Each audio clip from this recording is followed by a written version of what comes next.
got a ship. All right. I could change how long I wanted to stay on, or I could adjust all that on my computer on the dash. But in her truck, the owner's manual going online, I saw nothing on. Okay. Well, see, if you go to well, see, everything she do is every time she touch her remote, the headlights come on. Everything's wired on the battery. She had to buy a battery one time. I said, well, shoot, every time you do something in your car, every light come on and stays on. I'm gonna buy another ship. Well, I'm gonna buy another new ship because I still love I got a 96 AFS that I can love with. But this car, I got a clicking noise behind my dash. I went and paid to get it fixed. The dang old thing to start that clicking again. What they said, and my car could just be sitting up and it'll just start clicking. Right behind the dash. Damn, yeah. I got a 2013 in car. Yeah. It does that. If I hit my door, it'll do it. If I open my door, it'll do it. Sometimes I'll be standing outside. If I walk past my couch, it just start doing it. It might be doing it right now. Oh, yeah. I'd have had it this point. It's cold on there. So that would be. They said it's cold. It's somewhere acting up, right? Got an actuator in there. There's an actuator. Sitting there hanging up behind it. An actuator for the vent? Yeah. Yeah, and I'd have had to fix it. And it would start back doing. I fixed my log from hers, yeah, and started back again. I think I paid them almost $300 for that. No, I didn't pay $300. That was on hard to get. It probably was hard to get to, but a real simple fix. Oh, yeah. I don't know how to fix it. I just think there's more to fix it. Really? If you want to get rid of the click, all you do is unplug it. If you find where it's at and you feel where it's at, you usually have to unplug it. Oh, really? But if it's a recirc door, make sure the recirculation was bringing in air so you have more airflow, and then unplug it, and then it won't fall. That's just a little black box. Yeah. A relay. Kind of like a relay, I guess. That's pissing me off. It does it, and it's embarrassing too. Like I'm at ballpark, and my car just clicking, and you can hear it. You know what I mean? Like I know they're like, what's wrong with this car? I keep the things away. I don't think about this alone. Somebody doesn't like him, you know. All right. Last time we had finished this slide, but all it said, illustration of the Balmer series of hydrogen lines, and that's all it said, okay? That's on page 212. Oh, wait. Before we get started, let me go over the schedule now, okay? This is not the last day of class. Tuesday's the last day of class. So today we're going to finish Chapter 8, or get as far in Chapter 8 as we can. I don't know how far we'll get, if we'll finish or not, because this is a relatively long chapter. But if we finish it, we'll finish it, okay? If we do finish it, then I turned in the lab to be copied, but she had another big job ahead of me, so I got to go down and check to see if it's been copied yet. And even if we don't have time to do all the lab today, it's basically just from the book, a paper lab. But you can at least get started on it, and if you want to work on it over the weekend, you can. If you don't, we'll finish it up on Tuesday. Does it have graphs? What's that? Does it have graphs? No. There's something that you write out, but it's not a graph, right? Okay. You may not like it, but we'll see. Okay. All right. Now, also, the last 30 minutes of the day, whenever that comes around, that's when you'll have your test on Chapter 6. So if you don't have your formula equation sheet yet, not a bad idea to be putting that together too. So that's today. Let me talk about tomorrow a little bit. I've already mentioned that when Charles was asking a question. Normally, I'm on the Birmingham campus on Fridays, 7:45 to 1. Tomorrow, I'm on the Birmingham campus, 7:45, but not till 1. My wife has professional meetings, poor gal, in Amsterdam, and she's going to be flying out tomorrow, and I've got to get her to the airport. We either got to leave the house at 1, or she has to be at the airport at 1. I don't remember which it is. But anyway, I'll need to leave Birmingham 12-ish or so, maybe a little before 12, maybe a little after 12. But I've got to leave. I cannot be there till 1 o'clock. Why do you got to get there? They say 2 hours ahead, and her flight's at 3, so whether we have to be there right at 1 or just close to 1. We'll see. Okay, so that's tomorrow. I've worked late enough hours every night this week that I don't worry about missing that hour tomorrow. Now, next week is, for the regular term classes, final exams week, so there are no classes. This is a mini term, so we do have class on Tuesday, and then the final exam scheduled for Thursday. Now, my Mondays and Wednesday classes are all for high-level math classes, and their tests take well more than an hour, 2 hours, so they have take-home tests. So I'm not going to be in the classroom at all Monday or Wednesday, unless, of course, someone comes by to do a makeup or something like that, makeup labs or something, then I may be. So if you're looking for me Monday or Wednesday, start looking down in my office 265 and work your way this way, because if someone comes in to do a makeup, I usually go to the closest empty classroom to my office. So if I have to go back and forth, I won't be out of the room as long, and I might even be able to hear the phone ring and get there in time to answer it. So I'll try to do down there. I'll try first 263, 256, 261, 254, 259, 257, or here. One of those rooms I'll be in. And if I'm not in any of those, that means I'm in the registrar's office or admissions or somewhere taking care of something else. I'll be back soon, really soon. What kind of math is that where they have to take on? Calculus 1, Calculus 2, linear algebra, and differential equations. So they're the 4 of the highest numbers we got, So, you say we'll do this lab 8, or you take it home? I know if I take it home this weekend, I know. okay, we can finish it on Monday, Tuesday. That's what I said. So Monday and Wednesday, I'm in the office 7:45 to 5:15. So I'm here all day long. I got 3 finals Monday. Okay. I'll be studying. You're going to be studying for that. That's fine. You don't need to take it on. I'm just going to give you the option if you want to. Okay, number 2. Tuesday. I do have a final in this room, 8 to 10, basically, 8 to 9:50, but we'll probably be here a little longer than that because it's a big class and they usually take a little longer to finish. So I'll be in this room basically 8 to 10. After that, I'll be making my way back down to my office until this class starts at 1:15. So we'll have class at 1:15. We'll finish up Chapter 8 if there's anything to finish. We'll finish doing the lab on Chapter 8 if there's anything left to do. And we'll have the Chapter 8 test. But before that, we will have pizza, okay? So I'll order pizza. Now, do any of you have any dietary restrictions? You're allergic to something that I need, or do you have any preferences on what kind of pizza? Second? Is pepperoni cheese okay? Pepperoni?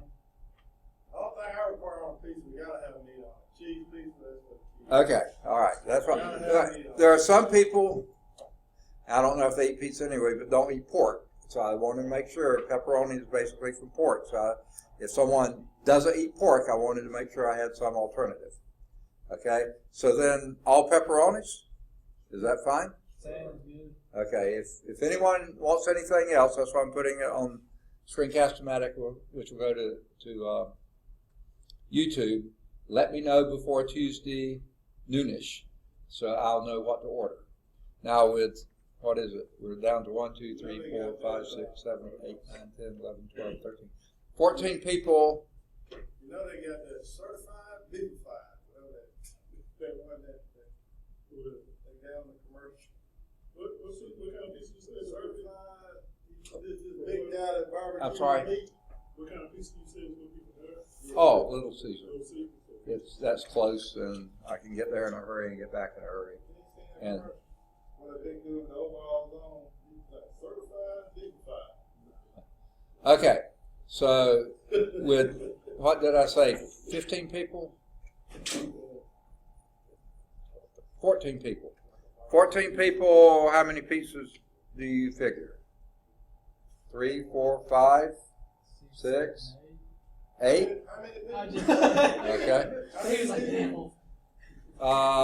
What did I say? 14. Figure you're looking at about 7.5 pieces. Okay, I can do it. But No, they'd be taking a lot of pizza home. Or somebody will. I don't know, I figured about, 4 pieces a person. that sounds reasonable. So, Okay, that's about right. yeah, yeah. So what? A pizza for every. 7 pieces then? Yeah. Unless you can't say he'll eat about 7 pizzas by himself. Okay. We probably see students, we ain't seen. If it's them not- all Okay. the time. Depending. That's why I ask. Okay. If it's like Little Caesars, I want like 3. We probably gonna see students we ain't never seen. I'm sorry, I can't hear. We Next probably door. gonna see students we never seen in class. before. We Hey, might. just go next door, they got pizza today. I know. It's the Scholars Bowl practice. Scholar bowl. Yeah. I'm a scholar. Yeah. All righty. No problem. So Tuesday then we'll start with 7 pizzas, and then we'll finish chapter 8 if there's anything to finish. We'll do the lab on chapter 8 if we haven't already done it, and then we'll have the test in chapter 8. Okay. So be prepared for that on Tuesday.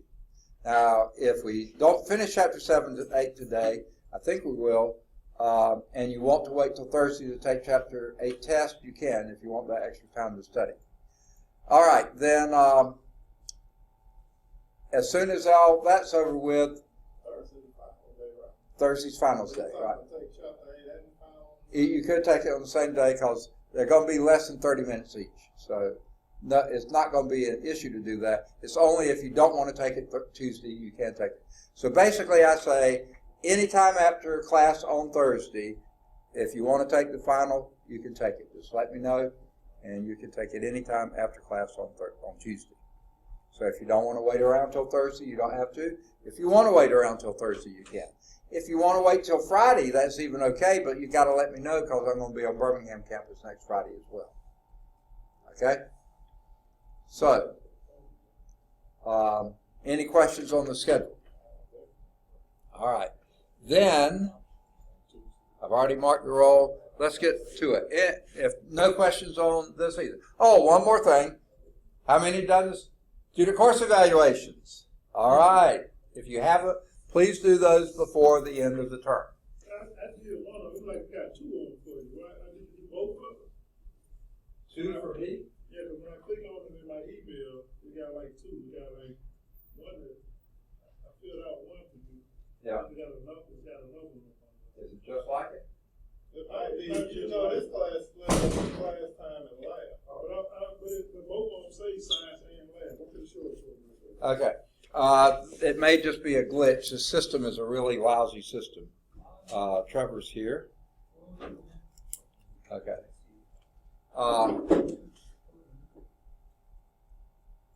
Does it have anything indicated you completed one?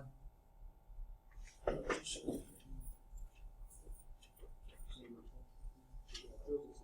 do both of them. So when I click on one, it's going to show the one that I already did.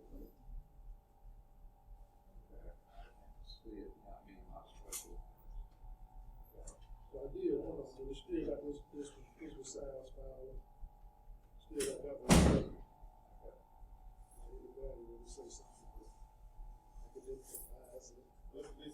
Okay, now that may be, okay. What they do sometimes, I didn't know how it looked on the student end because I never see the student end. Mason is here, I think, okay. What they do sometimes, I didn't know they put the class name on it. But what they'll do sometimes is, in addition to this class, they may put some other thing like advising, registration, library services, food services, maintenance, or something like that. If that's what it is, yeah, do that one too. It has nothing to do with this class. But if it's the same question, that's why I asked, are they the same questions? If they're not the same questions, yeah, it's just an additional one that was tacked onto this class just so you get a random sample of students. Yeah. So the one I did is fine, though. The one that I did that asked the questions about you. About this, that's fine. I won't answer that one. Yeah. If when you click on the other one, it's the same questions as, then that's fine. You don't need it. Yeah, well, I did ask all the questions about him, but this one asked like a different question. Okay, yeah, well then that's a separate one. Yeah, that's just something they assign for this class to do. And sometimes people will have one for every class, and sometimes they'll have an extra one for some classes, but not for others. Okay. All right. Anything else? Let's see. Do you see the course evaluation? Oh yeah. Research papers are due Tuesday. Also, all your tests and labs are due by Tuesday.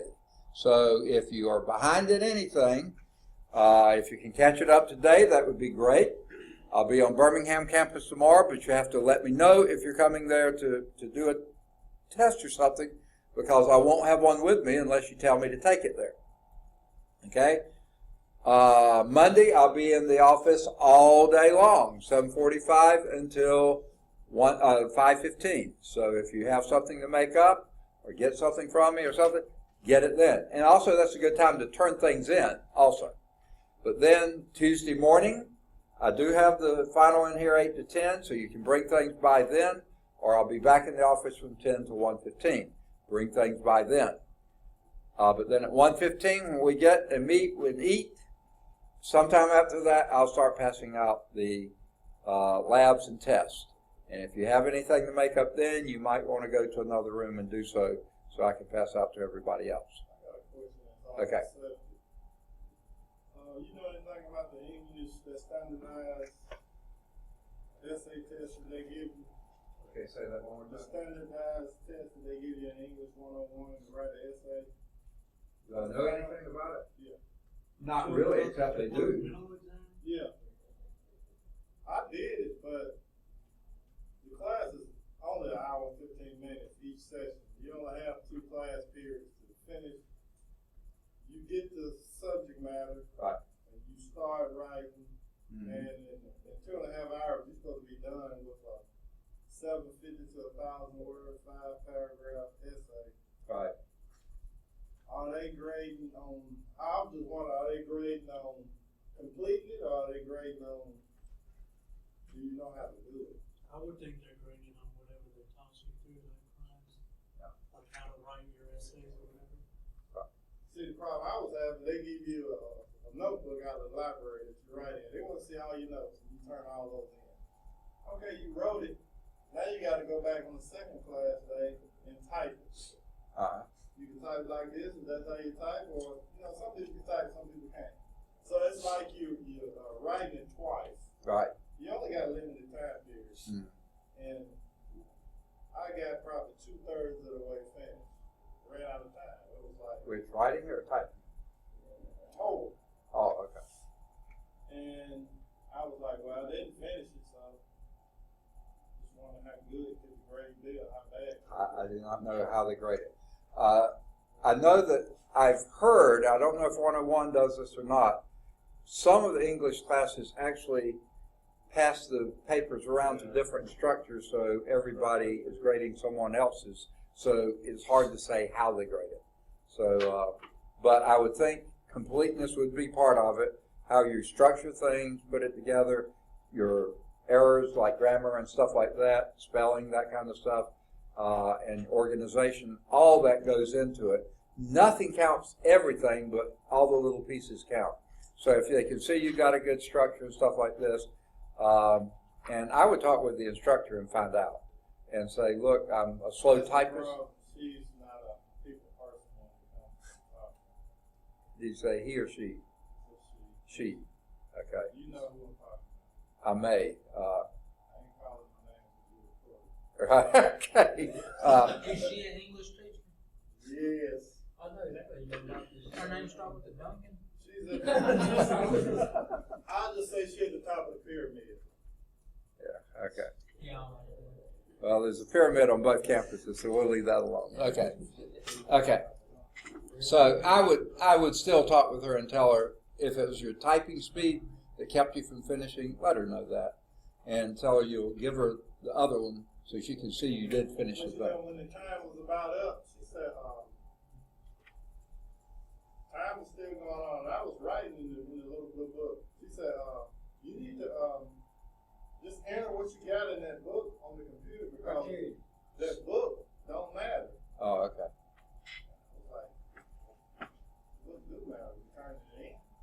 Okay. Well, Again, that's something to talk with her about. I don't know. I'm not in charge of English, so I don't know. I could write an essay, but with that time constraint, if they Yeah. probably would have doubled the time that we had to do Yeah. it, I probably could do any essay. Yeah. But we had to come up with this. Right, I within know. that. She gave us the subject matter, and you pick it, and you start Start from, writing, you start from zero. Been there, done that. Yeah, I remember. I don't care who you take it from, you gotta take that test. Yeah. So it ain't no easier way to take that test. You Right. gotta take that test. Yeah. I still don't wanna take all of it. I'd rather just stress out with the test and stress out Okay. a whole semester. All right. So we can go on. Okay. All right, so we got through this, and we got down to the illustration of these atomic spectra, and the illustration was the Balmer series of hydrogen lines. And this is on page 212, and the illustration is kind of like the one you see at the top on figure 8.8. It's probably not meant to be, but it really fits pretty well. Those four lines you see on that right-hand side would be like your Balmer spectrum. Okay? Figure 8.8 at the top of the page 212 is my book. The one with the prism? The one with the prism, right. There's a left-hand side and the right-hand side. The right-hand side looks really close to what the Balmer series will look like. So those four lines are called the Balmer series. Other series were found later, and then they give in figure 8.9 exactly what those are, and you'll see they're very similar to the one that on the right-hand side of figure 8.8. Okay? Now, that's specific to hydrogen. Example 8.3 says to calculate the wavelength of the violet line, that's n equals 6, in the hydrogen line spectra according to the Balmer series equation. Now, they didn't show on the slide, so I'm going to write, and it's in the book though, equation 8.2. Here's the Balmer series equation. It almost maybe remind you of parallel resistances, okay? It's not quite the same, but it's because it's 1 over lambda, lambda being the wavelength. That's a Greek symbol, little Greek symbol L for length, wavelength, okay? 1 over lambda is equal to capital R, okay? R is a constant, and I don't name it here, and most of you don't have this in the front of your book, but if you do, I thought it would be back here.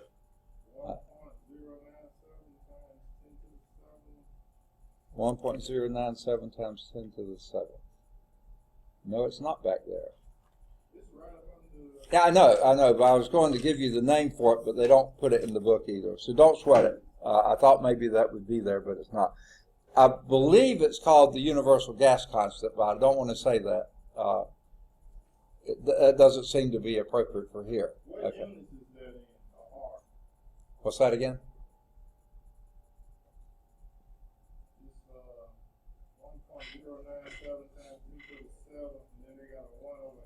Oh, okay, what that means is per meter is what that stands for. Per meter, 1 over meter. That's the unit for it.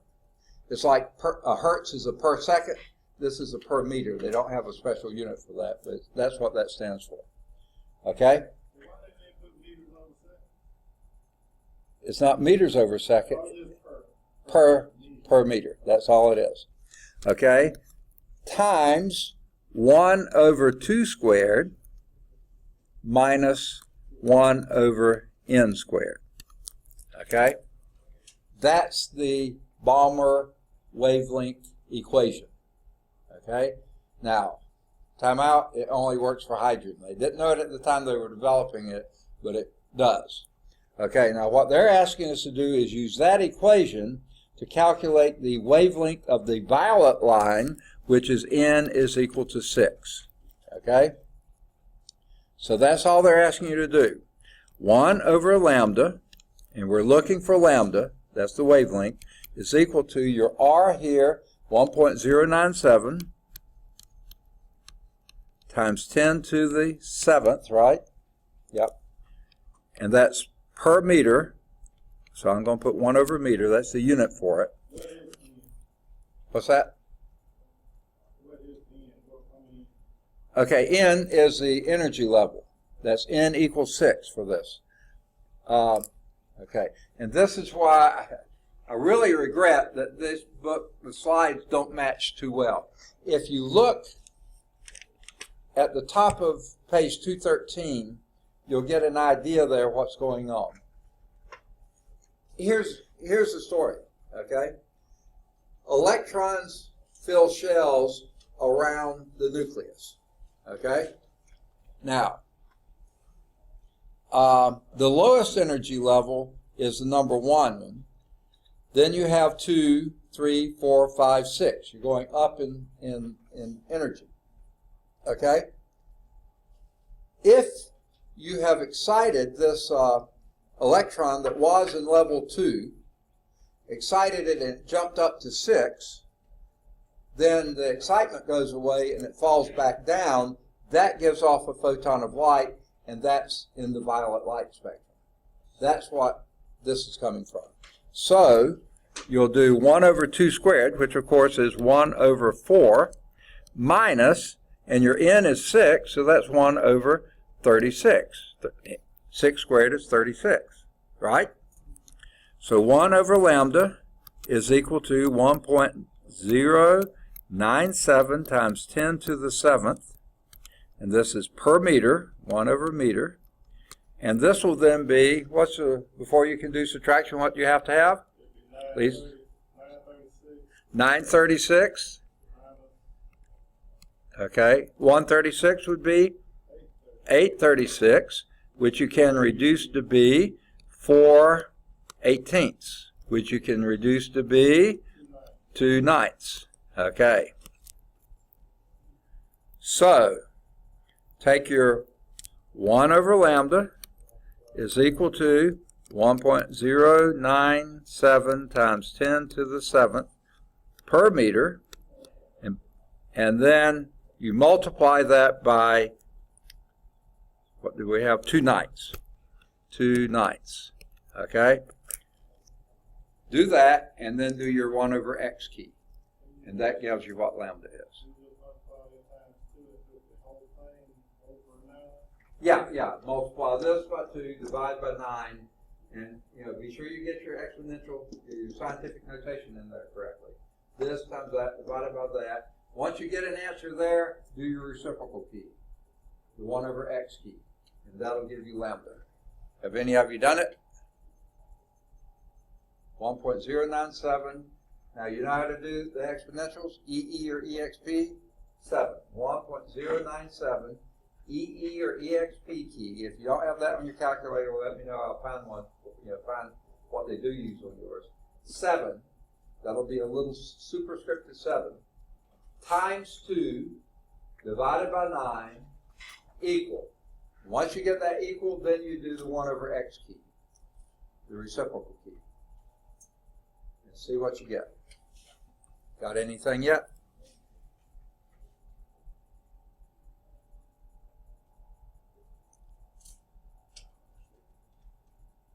Anything yet?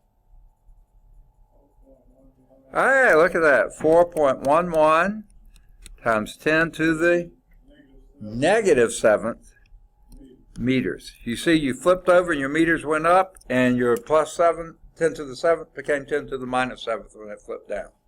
So that would be the wavelength of the violet line. Okay?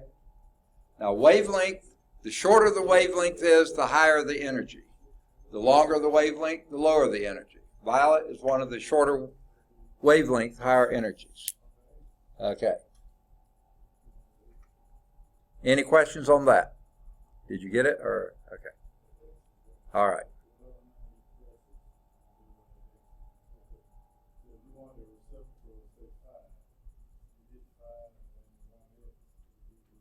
Point 2.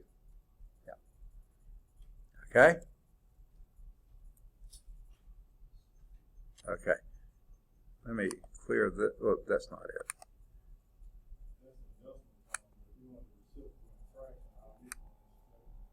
Okay. This isn't quite the same. I thought that might show it, but it's not. Okay. Now, let's move on to Bohr's theory.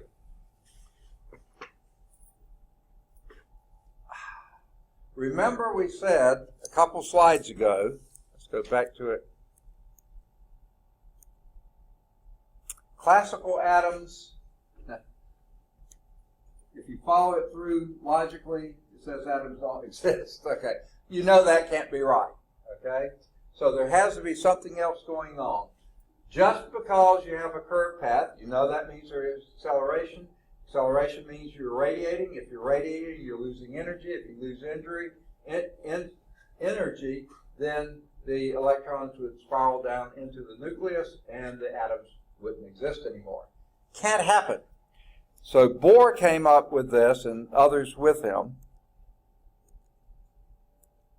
this theory. He came up with these three new rules that they didn't have before.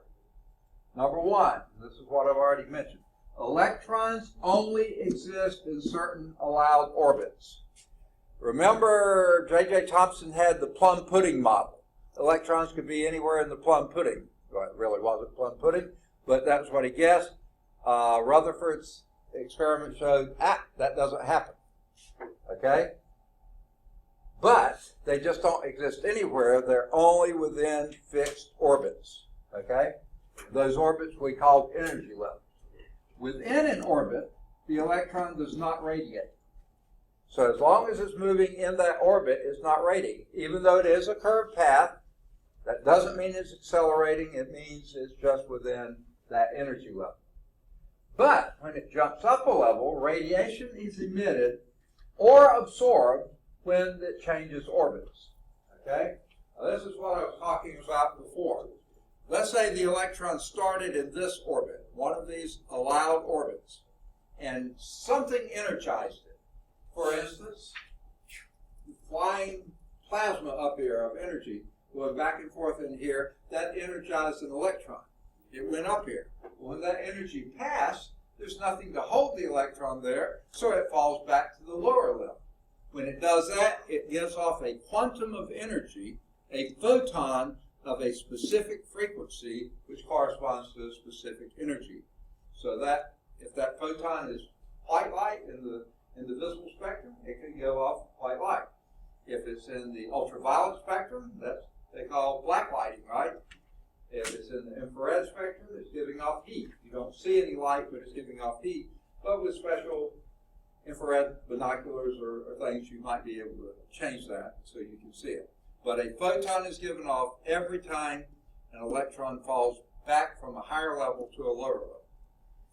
Similarly, energy is absorbed every time it jumps up a level, but it has to be that fixed amount of energy.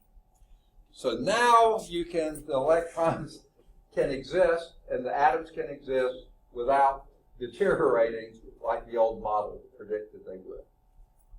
That's Bohr's theory. Okay? Here is what we were looking for before. This is the quantum theory of the atom. And this specific equation and stuff like this, the Balmer lines, work pretty close to perfectly for hydrogen. But the others are so complicated, you have to get into some other things. But this is the simple one for hydrogen. Remember hydrogen? One proton, one electron. So it's a very simple thing. A simple model will fit it very nicely. Okay? So lowest energy level is called the ground state. That's down here. Okay? That's as low as you can go. Okay? The higher states are called the excited states. The photon energy equals the difference between those state energies. So let's say the electron loves to sit in energy level number 2. N is equal 2. But it gets excited and jumps up here. When it falls down here, it gives off a photon of light that's of that wave energy, that wavelength. Okay? If it falls from here, it gives off this one. This is in the reddish kind of range. This is in the blue-green range. These two are in the violet range. Okay? And these are the frequencies given off. These aren't the wavelengths, but wavelength and frequency are related. We may talk about that later. But here's the energy. When it goes from high to low, the difference there is that HF. Remember, that was Planck's equation. E is equal to HF. We had that several slides ago. That one right there. E is equal to HF. So the E we're talking about here is the difference between those energy levels of these electrons. Okay? So HF is equal to the difference between those energies. High to low, the difference between that would be that. Now here's the energy in joules, so if you did this subtraction, you can do it on your calculator if you want to. Now remember, this is a high one, okay? It's not as negative as this one. This minus this, that gives you the energy, and then you do divide by H, and you got the frequency. This minus that gives you this one, the green one, blue-green one, and divide by H. Difference in energy, divide by H. Planck's constant, you know, it's a really small number. And each of these will give that to you. Now, those will give you frequencies. Frequencies are related, and these are the frequencies, by the way. The HZ is frequency. And the actual unit for that is per second, 1/2. These higher states are, yeah, I think we said all that. Photon energy equals the difference in those energies. And here's Terrence. All right, good deal. The hydrogen atom example, these are your energy level, and these are your line spectra. And that's where they come from. Oh, here's these energy. Now, notice they have energy in two different units. In joules, these are so incredibly tiny energies. They have come up with another more reasonable level for things on this lower level, and those are called electron volts. Now, why would that be a reasonable unit for energy? Okay, have you heard of volts? Does anyone remember what a volt is? A joule per coulomb, right? Energy per unit charge. Okay? Now, a coulomb is a big measure of charge, okay? Macroscopic. Remember, a coulomb, though, charge is in E, where E is the electron charge. So rather than C, if we put E here, then we have joule. Okay, let me go back to parameters. This is not good to do this in, because I sort of mixed them up there. Well, no, I didn't. I had them right. But now we're doing parameters. This is the parameter voltage is equal to energy per charge. And remember, our charge was Q. But that's macroscopic. If we do individual electron charge, this would be the energy per electron. And then you multiply both sides by E, and guess what you got? Electron volts. Energy is equal to electron volts. And you see the numbers are much more reasonable here. You don't have these tiny little or very large negative exponents. You have just numbers between 1 and 10 or 1 and 20. Okay, pretty reasonable things here. Okay. Now the other thing, that's a bit bizarre here is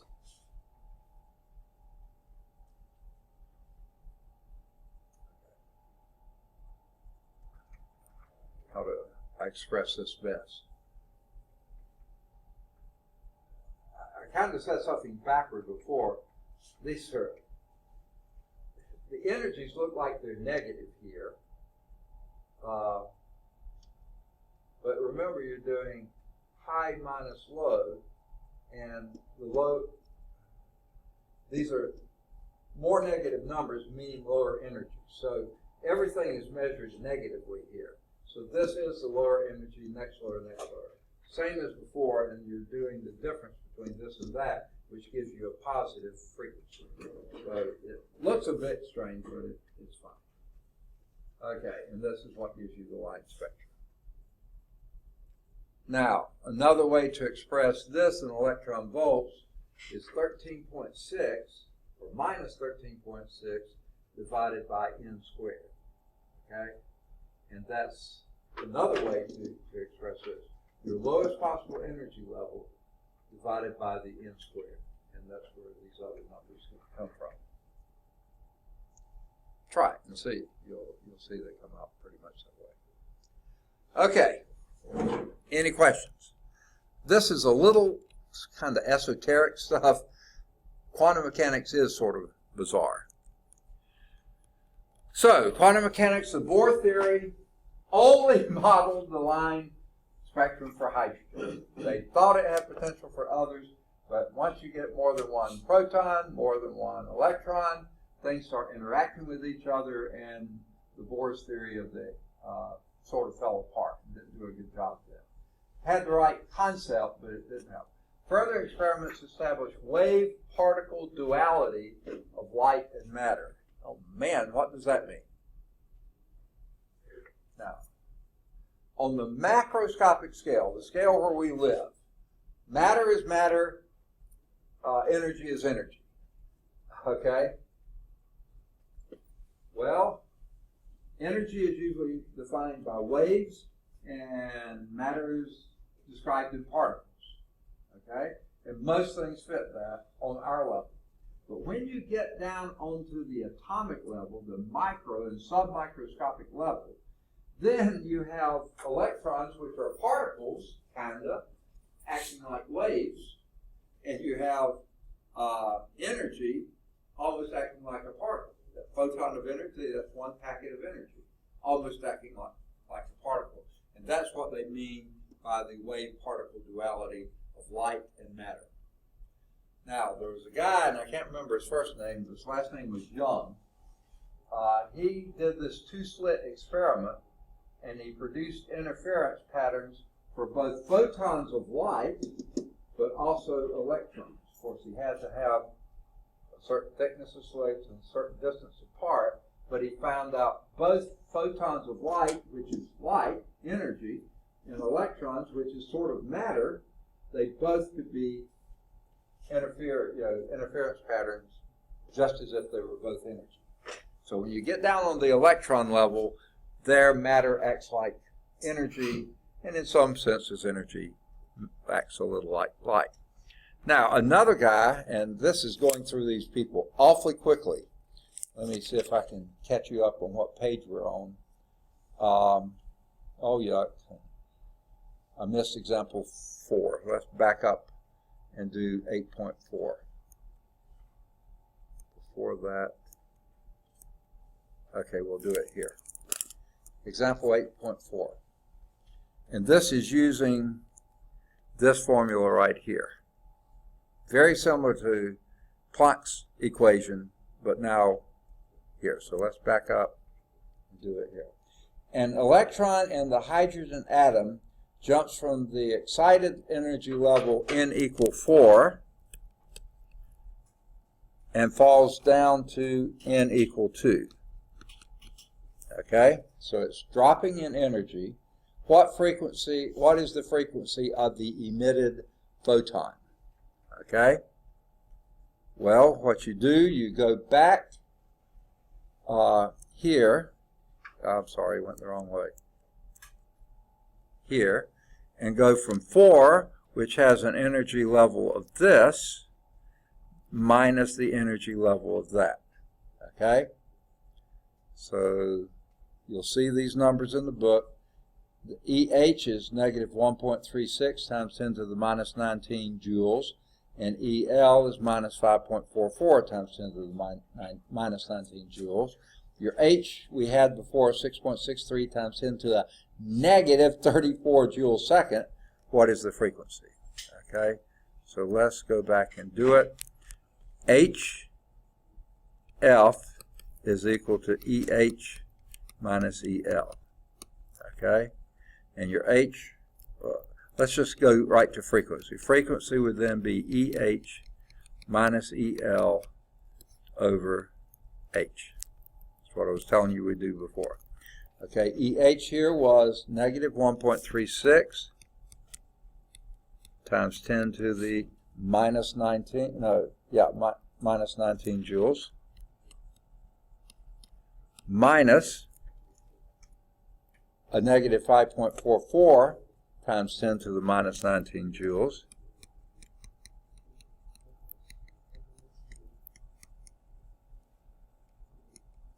okay, and then divide that by H, which is a whopping 6.63 times 10 to the minus 34 joule second. Okay? Now, it helps to use your calculator, but actually some of this can be done without it. When you do a minus this, minus a minus, this becomes a plus. So it's 5.44. They have the same exponent, so don't worry about the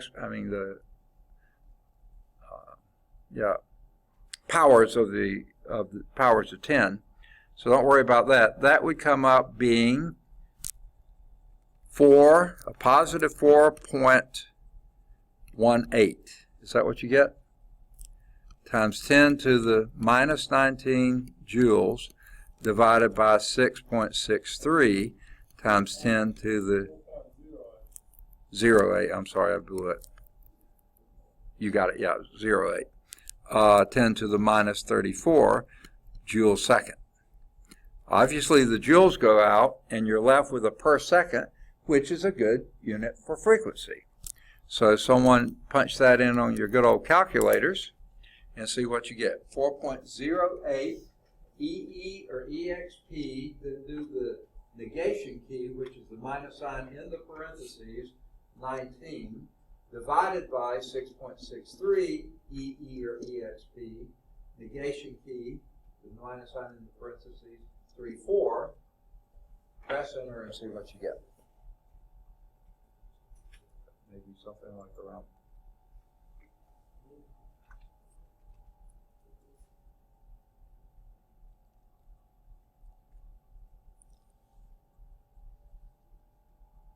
Anyone got it?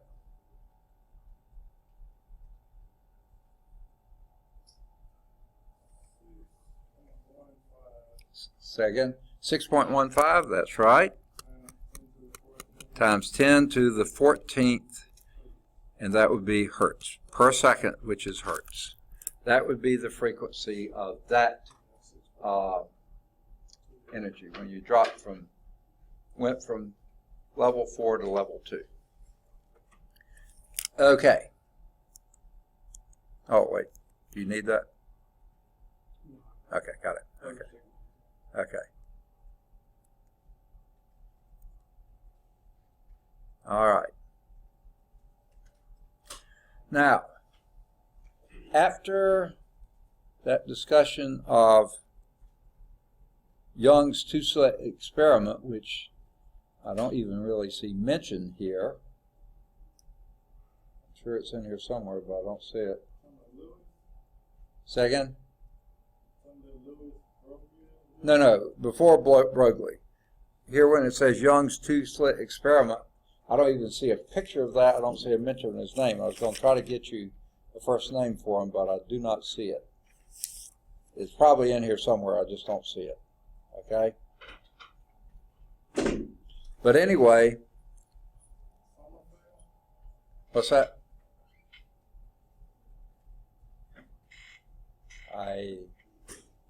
I see the duality of light.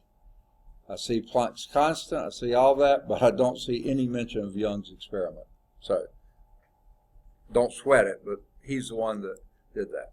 Now, we talked about that, well, continuing that matter, as in electrons, acts as if it's got some wave or light type feature to it. This continues that. Louis de Broglie, and I had a Irish professor for 2 quarters, he was terrible, of quantum mechanics, junior and a senior level. And my word, when he would say this, you could hardly understand him. If you had to almost be ready. The Broglie. I mean, he had this long, tough Irish brogue, you know. And this was a French physicist, Louis de Broglie, around 1923. All this is happening in a couple of decades here. He postulated these matter waves. Like I said, Young's experiment demonstrated them. What's that? Matter waves? Oh, postulated. He suggested that it probably happened. You know, hypothesized. That's sort of the same type thing. The postha is almost the same, okay? Postulated that these matter waves exist. The wavelength was related to the momentum of the particle. Since this is matter, it has a wavelength. It has momentum. Mass times velocity is momentum. So the wavelength was related to that. The matter waves in atoms are standing waves. This is the second thing he postulated here. Here's what we mean by that. Remember, you have to be within one orbit, and within that orbit you don't lose any energy or gain any energy. But how can it have a wave in that? Well, here's the picture. Well, okay. This would be how wavelength is related to the momentum. And guess what's in there again? Good old Planck's constant. He did it back in, 1904, 7, or somewhere back there. Now everybody's finding uses for it. Bohr did. Now the Broglie does. This lambda, the particle wavelength. This is a particle wavelength, not an energy wavelength, but a particle wavelength is h divided by mv. Where this is the mass, that's the velocity. Good old momentum. Okay? Now, let's look at that and see if this makes sense unit-wise. What is a joule?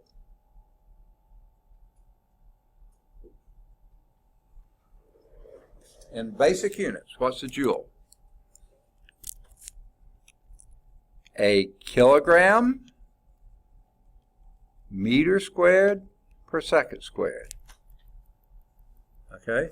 Think of it this way. Energy is force times the distance. Displacement, right? Force is kilogram meter per second squared. Multiply it by a distance, you get kilogram meter squared per second squared. Multiply that by second, and that wipes out one of those seconds there. Divide it by mass, which is in kilograms. That wipes out the kilogram. And velocity, which is in meters per second. Well, this meter wipes out one of those, and this second wipes out that last remaining second. And guess what you got? A wavelength in meters. The only unit left standing is in meters. So sure enough, the units work, and it's a pretty simple formula. A lambda for matter waves, the wavelength of a piece of matter would be h divided by this momentum. Okay? Now, this thing about, and here's Brittany. What's that? I said I was in here, but I had to leave. Okay. All right.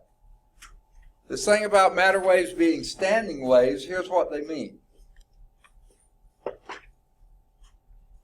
Picture this as being your orbit of the electron. Okay? But the electron has a wave character in it. So that means it isn't just at that level, it has to be moving in a pattern. Okay? Well, this is a standing wave. It's kind of like, have you ever been to McWane Center and noticed those vibrating strings and stuff like this? When you set it up just right, you'll see it makes it look, they're vibrating, and it makes it look like it's just a lobe here, a lobe there, and a lobe there. That's because that's a standing wave. If it's chaotic, they're all interfering with each other.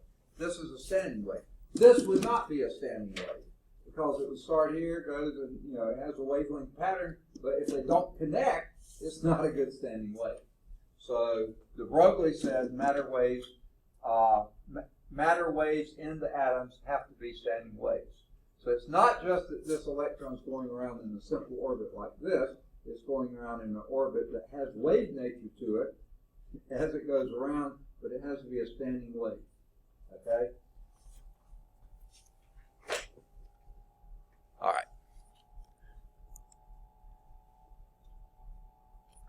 Now, before we get to wave mechanics, let's go back here and clear our writing, and let's do example 8.5. What is the wavelength associated with a 0.150 kilogram baseball? What's that a measure of? That is a measure of mass, okay? With a velocity, v, equal to 50 meters per second, 50.0 meters per second. It says, what is the wavelength associated with that? Well, what did de Broglie's formula say? That the wavelength lambda is equal to h, good old Planck's constant, divided by mv, momentum. Planck's constant was 6, and still is, 6.63 times 10 to the negative 34 joule second, divided by, and by the way, a joule is a, let me erase that so it'll be easier to read. A joule is a kilogram meter per second squared. So it'll be a kilogram meter squared per second squared. That's a joule. Second, which of course is going to wipe out one of those, divided by mass of 0.15. I'll put the other 0 in there, kilogram, times 50.0 meter per second.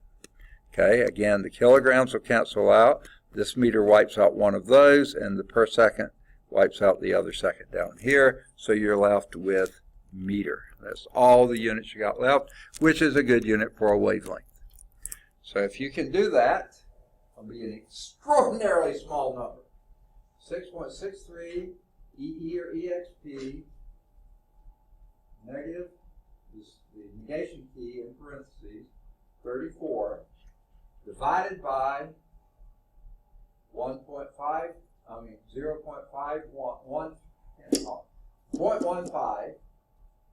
and divide again by 50. Or if you want to multiply there, be sure you put in parentheses 0.15 times 50 in parentheses and whatever. Just be careful with that when you're dividing things. You know, you have to be careful with those. What do you get?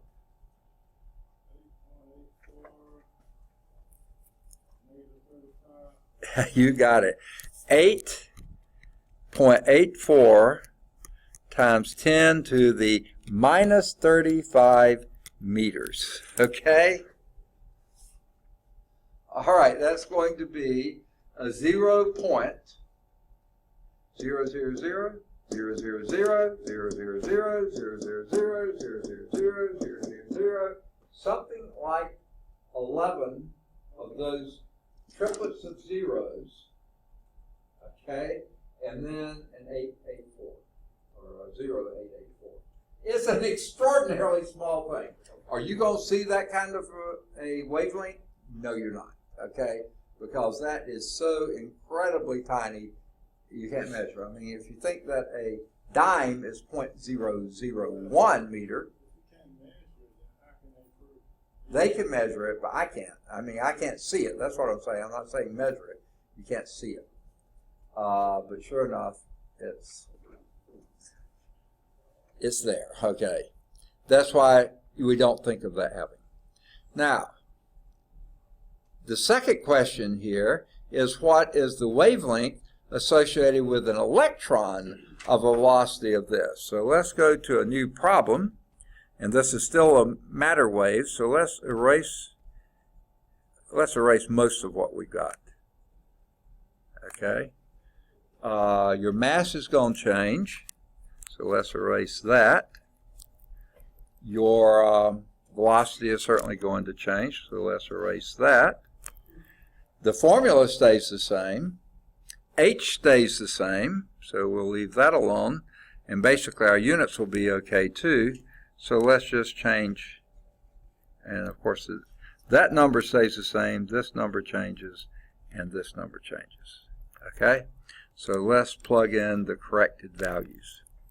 Here we have a mass of 9.11 times 10 to the negative 31 kilograms. 9.11 times 10 to the minus 31 kilograms. Very tiny mass.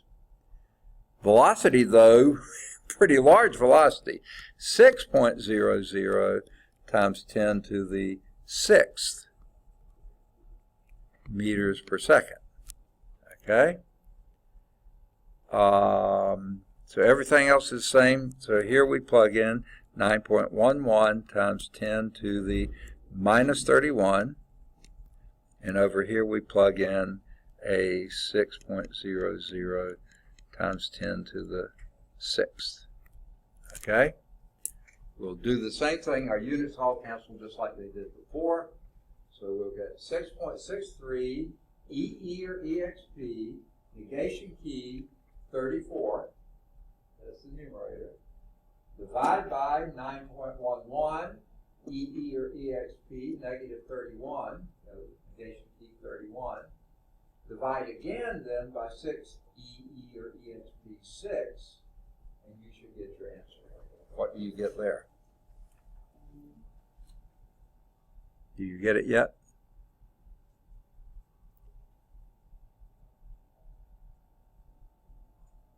Anyone punched it in yet? 1.21 10 to the minus 10 meters. That are my units over there. Okay, minus 10 meters. Now that still sounds like a pretty small number, but it's nowhere close to 10 to the minus 37 meters. So this is something that is measurable. Okay, you won't see it with the naked eye, but it's if you think that a meter is a meter, like this, a thousandth of that is a millimeter, thickness of dime. That would be 10 to the minus 3. So this would be about 12 million millimeter, 12 millionth of a millimeter. Still awfully small, but it is something that can be done. So, and measured and observed anyway. Not directly, but indirectly. So a baseball of that wavelength is much too small to be detected or measured. The electron wavelength, on the other hand, is comparable to the distances between atoms in a crystal, so a beam of electrons through a crystal should produce some diffraction, and indeed it does. All right. So that's matter waves. Now let's move to wave mechanics. Boy, this chapter probably has more names in it than all the other chapters put together almost.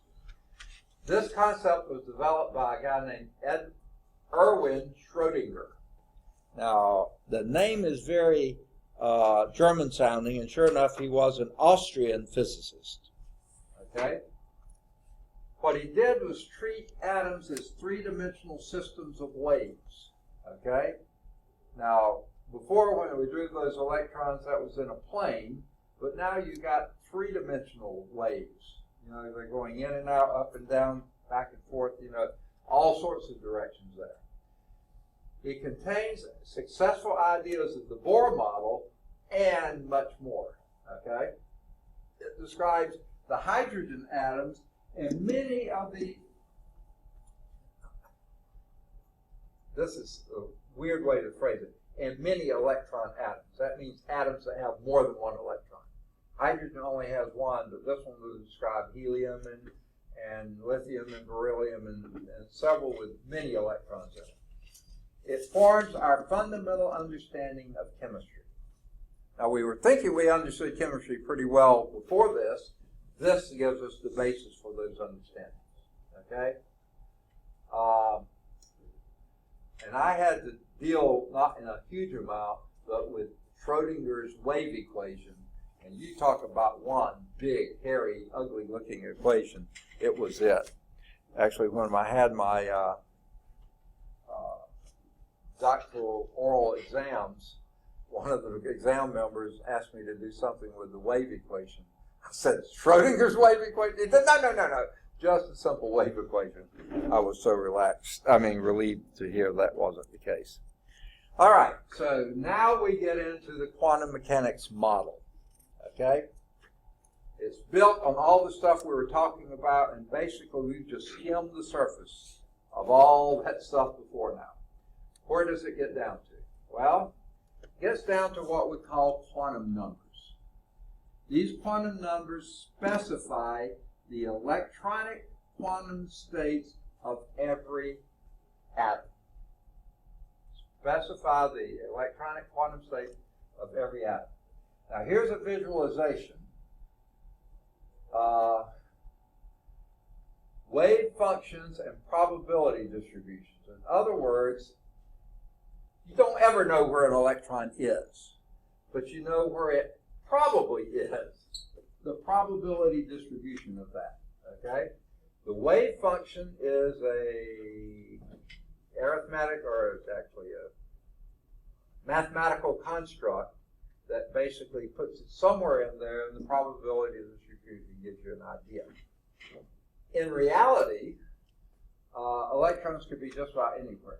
If indeed this is actually your probability distribution of an electron at any time, it could be just about anywhere there, okay? If you focus in on just a small area of that, you've wiped out a few of these, but most of them are still in here. This would be a 90% probability value. So we'll live with that, okay? Rather than recognizing them they're everywhere, if someone really wants to get into a mind-boggling illustration, remember Edwin Schrodinger? He came up with it's a silly thing, but it really has a basis, Schrodinger's cat. If you look that up or Google it sometime, you'll probably get in deeper than you ever want to do. I guess he had a pet cat, and then he was talking about, well, is it really there, or is this just where it's most likely to be? You know, that's the same thing with these electrons. You never know where they really are, but they're most likely somewhere there, okay? And 90% chance they're in here. So that's going to be our visualization. It's not going to be exact, but it's just going to give us something. Electrons are delocalized. You can't specify where they actually are, okay? But the quantum numbers give you a concept of where they are. Yes. You're not going to lose this What's that? This Oh, I'm sorry. So it's good. I actually have to run. I noticed it too late. I'll get it from you tomorrow. Okay. So are you I'm going to be sorry. on the Bessemer campus at all? No, tomorrow I'll be on Birmingham. Perfect. We got induction ceremony tomorrow there. Okay. I'll meet you there. Okay, I'll try to remember to take this with me. Sounds The right one. Yes, thank you. Sorry about that. Okay. Talk about panic. He's a Cal 1 student. I gave him Cal 3. He wasn't there yesterday, and he came in to get it. It was one of the reasons I was late getting here. I was just ready to come out of class, and here he came in, and I just rushed through and gave him the test. I gave him for Cal 3 rather than Cal 1, so he was just like, I've never seen this before. Okay. So, yeah, Brittany's been there, done that. Okay. Here are our quantum numbers in atoms. The first is called the principal quantum number. Guess what they call it? N. Number N. Okay? It indicates the energy level. And that's really what we've been using so far. When we did the hydrogen model, the Balmer series, we were talking about principal quantum number N. This is the energy level, the average distance from the nucleus. That's why we have these levels there. Okay? The second of these numbers is called the angular momentum quantum number, and that's given the symbol L. That's not a 1, that's an L, lowercase l, lowercase n. This is a spatial distribution where it's located within that energy level, you might think of that. And these are given numbers, 1, 2, 3, 4, 5. These are given letters, S, P, D, F. Theoretically, they can keep on going. In reality, you'll never go past F. Not in anything we're going to be doing. The third of these numbers is called the magnetic quantum number. Now this gives you a spatial orientation of the orbit. Okay? And I can't think of a good way to describe that yet. We'll wait till it comes up and then hopefully you'll see it. And the fourth of these quantum numbers is the spin quantum numbers. Now again, we're talking about electrons.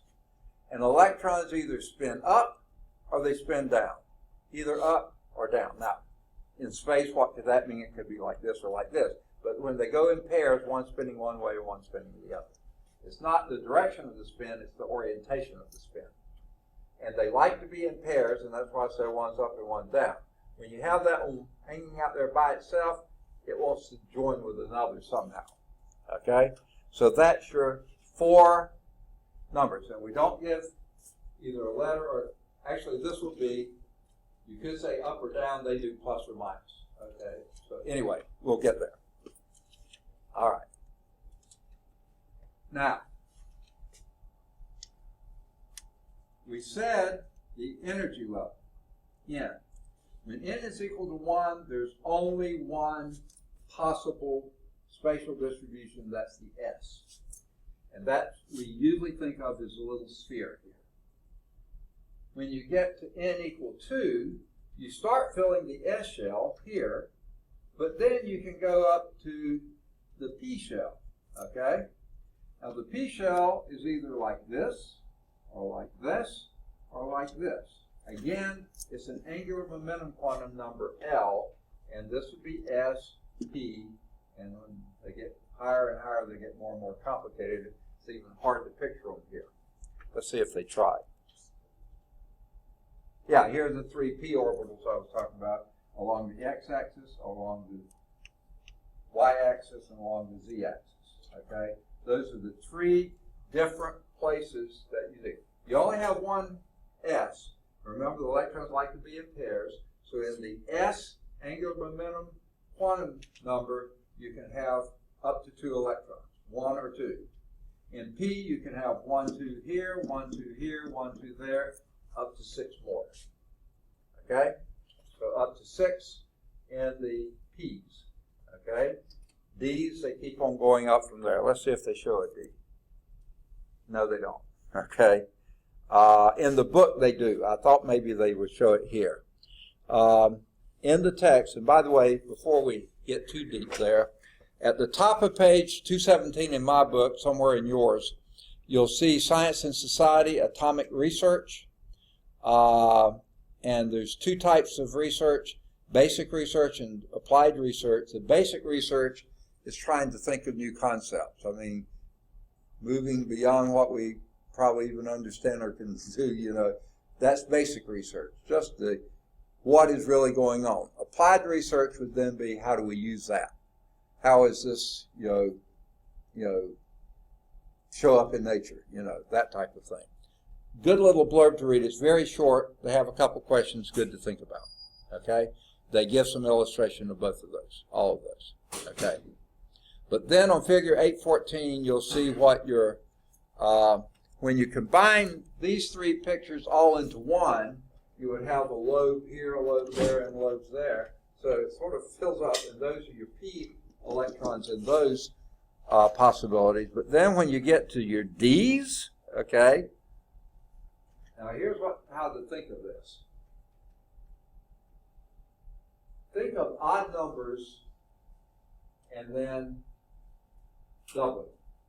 So S can only have 1 pair, so 2 electrons. P can have 3 pairs, which is 6 electrons. D has 5 pairs, which is 10 electrons. F, that doesn't work either. If I'm not mistaken, F can have up to 14. So that would be 7 pairs. Oh yeah, that's right. 1, 3, 5, 7. Yeah, 7 pairs, which is 14 electrons. If you could go higher, and theoretically you can, basic research says you can. So far, I don't think they've ever applied it. Maybe they have. G would be odd number 9, which would be 18 pairs. I mean, 9 pairs, 18 electrons. H would be 11 pairs, 22 additional electrons. Okay. Never go there. We're not going there. Okay. Now, magnetic quantum number, we haven't said a thing about that yet. Okay. Again, it's spatial, but not distribution, but orientation. We'll get there in a minute, maybe. The spin electrons are basically this. Spin up or spin down. Okay? That's all. Either this one is spinning up or it's spinning down.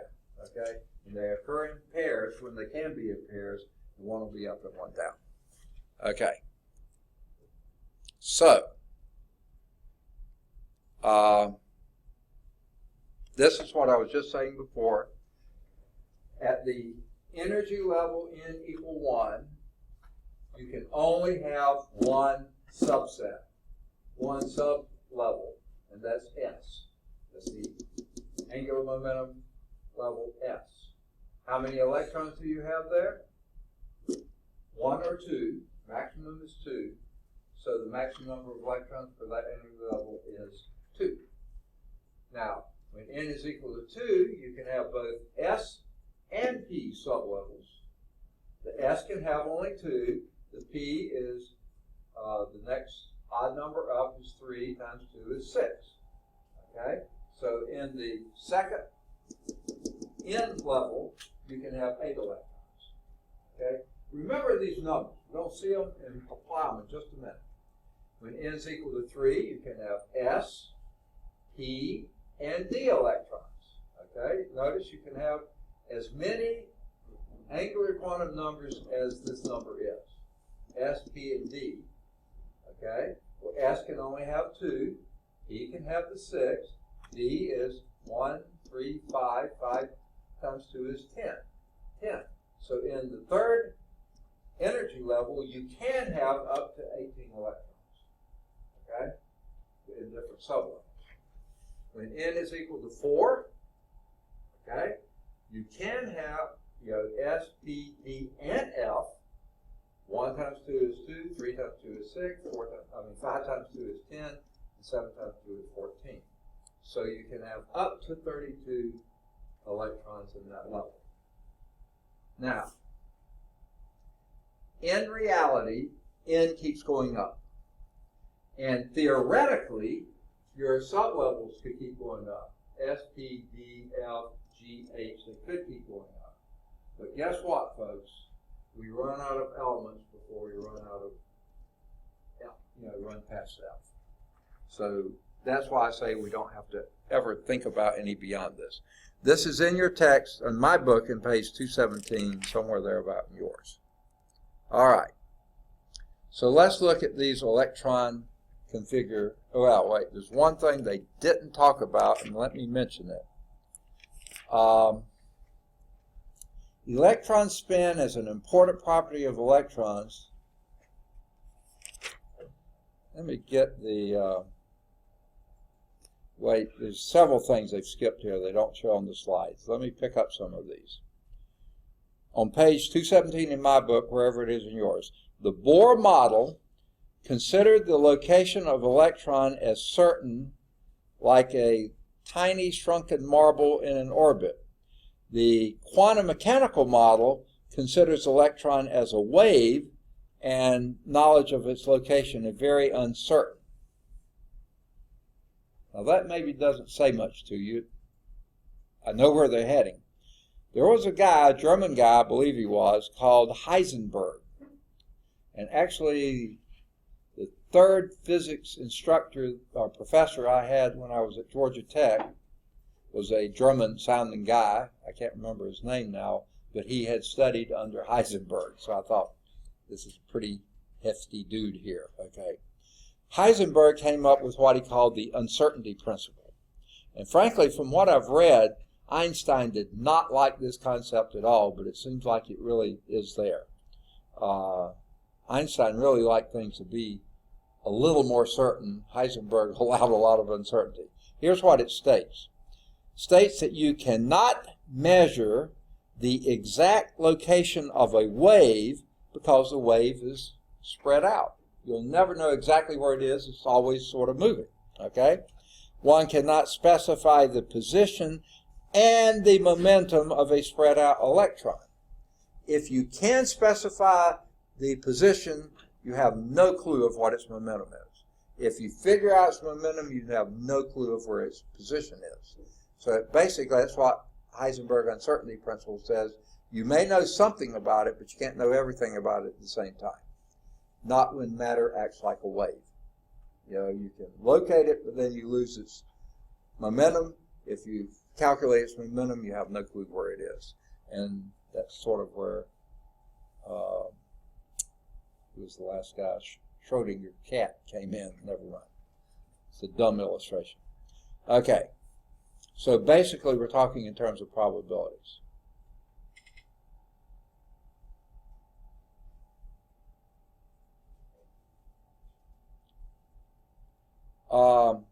So basically, now this sounds a little sketchy here, but that magnetic quantum number, I said they don't really have a name or label or something to it. What that does is specify how many electrons can be in each one. This is the main quantum number.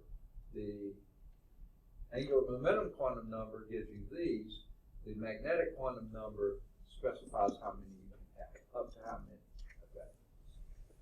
And then the spin gives you 2 per level. So they never really, I don't think, do a good job of explaining the magnetic, but it's there. Now, before we go, electron spin is an important property of electrons.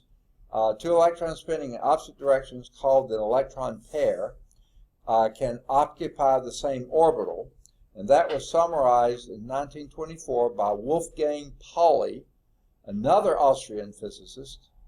Okay, his summary, now known as the Pauli exclusion principle. Now, when I look at that name Pauli, that sounds very Italian to me. So I'm guessing he was Italian background, but evidently his family had lived in Austria long enough. His first name was Wolfgang, which is very German sounding. So it specifies that no 2 electrons in an atom can have the same 4 quantum numbers. You can have you can have 2 electrons with n equal 1, 8 with n equal 2, 18 with n equal 3, 32 with n equal 4, and keep on going. But these, let's say one of these here, it's either going to have an S, P, D, or F. 2 can have S, 3 can be P, 9 can, 1 pair can be S, 3 pairs can be P, 5 pairs can be D, and 7 pairs can be F. Okay, but the magnetic quantum number determines which pair these are. This is only 1, so whether it's say the X, Y, Z, okay, or, and this would be 5 dimensions there, this would be 7 dimensions there, okay, and then, but even when you get these, to get double that, 1 spin up and 1 spin down. So that's, no electron can have the same exact. There's a bunch of them with 4, only 2 with 4s, 6 with 4p and stuff, but then when you get the 4, say, 6 with 4p, then the magnetic quantum number decides whether orientation 1, 2, or 3, okay? And then, but even then, that would only account for 3 more. The spin would be up or down for each of those. So that's why any electron can only have, no 2 electrons can have the same 4 quantum numbers. Okay. So what the magnetic quantum number is, the number of orbital orientations.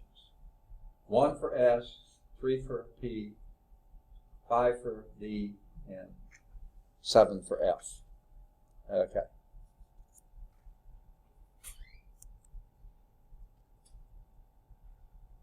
Now, good deal. Thank you.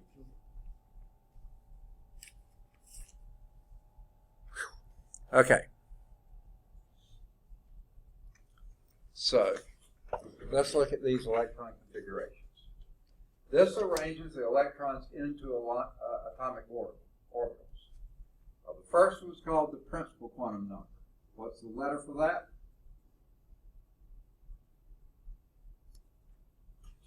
Principal quantum number? N. Angular momentum quantum number? What's this letter? L. Okay? Now, you combine the angular momentum and magnetic quantum numbers, and that specifies an orbital. The principal and angular momentum and quantum, they specify an orbital, and then the spin is one of the two electron pairs. Okay? Oh, here's probably excuse me, principal. They got it a little out of order. So it specifies an atom's quantum state. These two. Pauli exclusion principle says each electron has a unique quantum numbers. Principal N equal 1, 2, 3, 4, 5, 6, 7, whatever. Angular momentum quantum numbers, they're not really numbers, but they're letters, S, P, D, F. We don't usually go past those. The magnetic quantum number for N, there's only one orientation. For P, there's 3. For D, there's 5. And for F, there's 7. Okay? So those are the orientations. Okay? And then the spin, maximum 2 electrons per orbital, and the electron spin is either up or down. Now, the chemical properties are determined by that electronic structure. I think we've seen that same statement at the end of several of these slides. That's why this is in the chemistry. To me, this is, I think, more physics than it's chemistry, but it's in the chemistry section. So how do we write these configurations? The electrons fill available orbitals in order of increasing energy. Now here's the part that's a little bizarre. You would think energy level 1, primary principal quantum number 1, would always be, and you're right, it's always less than the others. N equal 2 is always greater than N equal 1. S is less than P, P is greater than S. So that makes sense. Then, when N is equal to 3, you have S's that are, and then you have D's. And you should have P's. I'm sorry, you have P's. You should have some D's, but you actually start filling the 4 before you get to 3D. So that gets a little strange. We're going to see how that works. Here's the shell capacities. I've already hit this several times.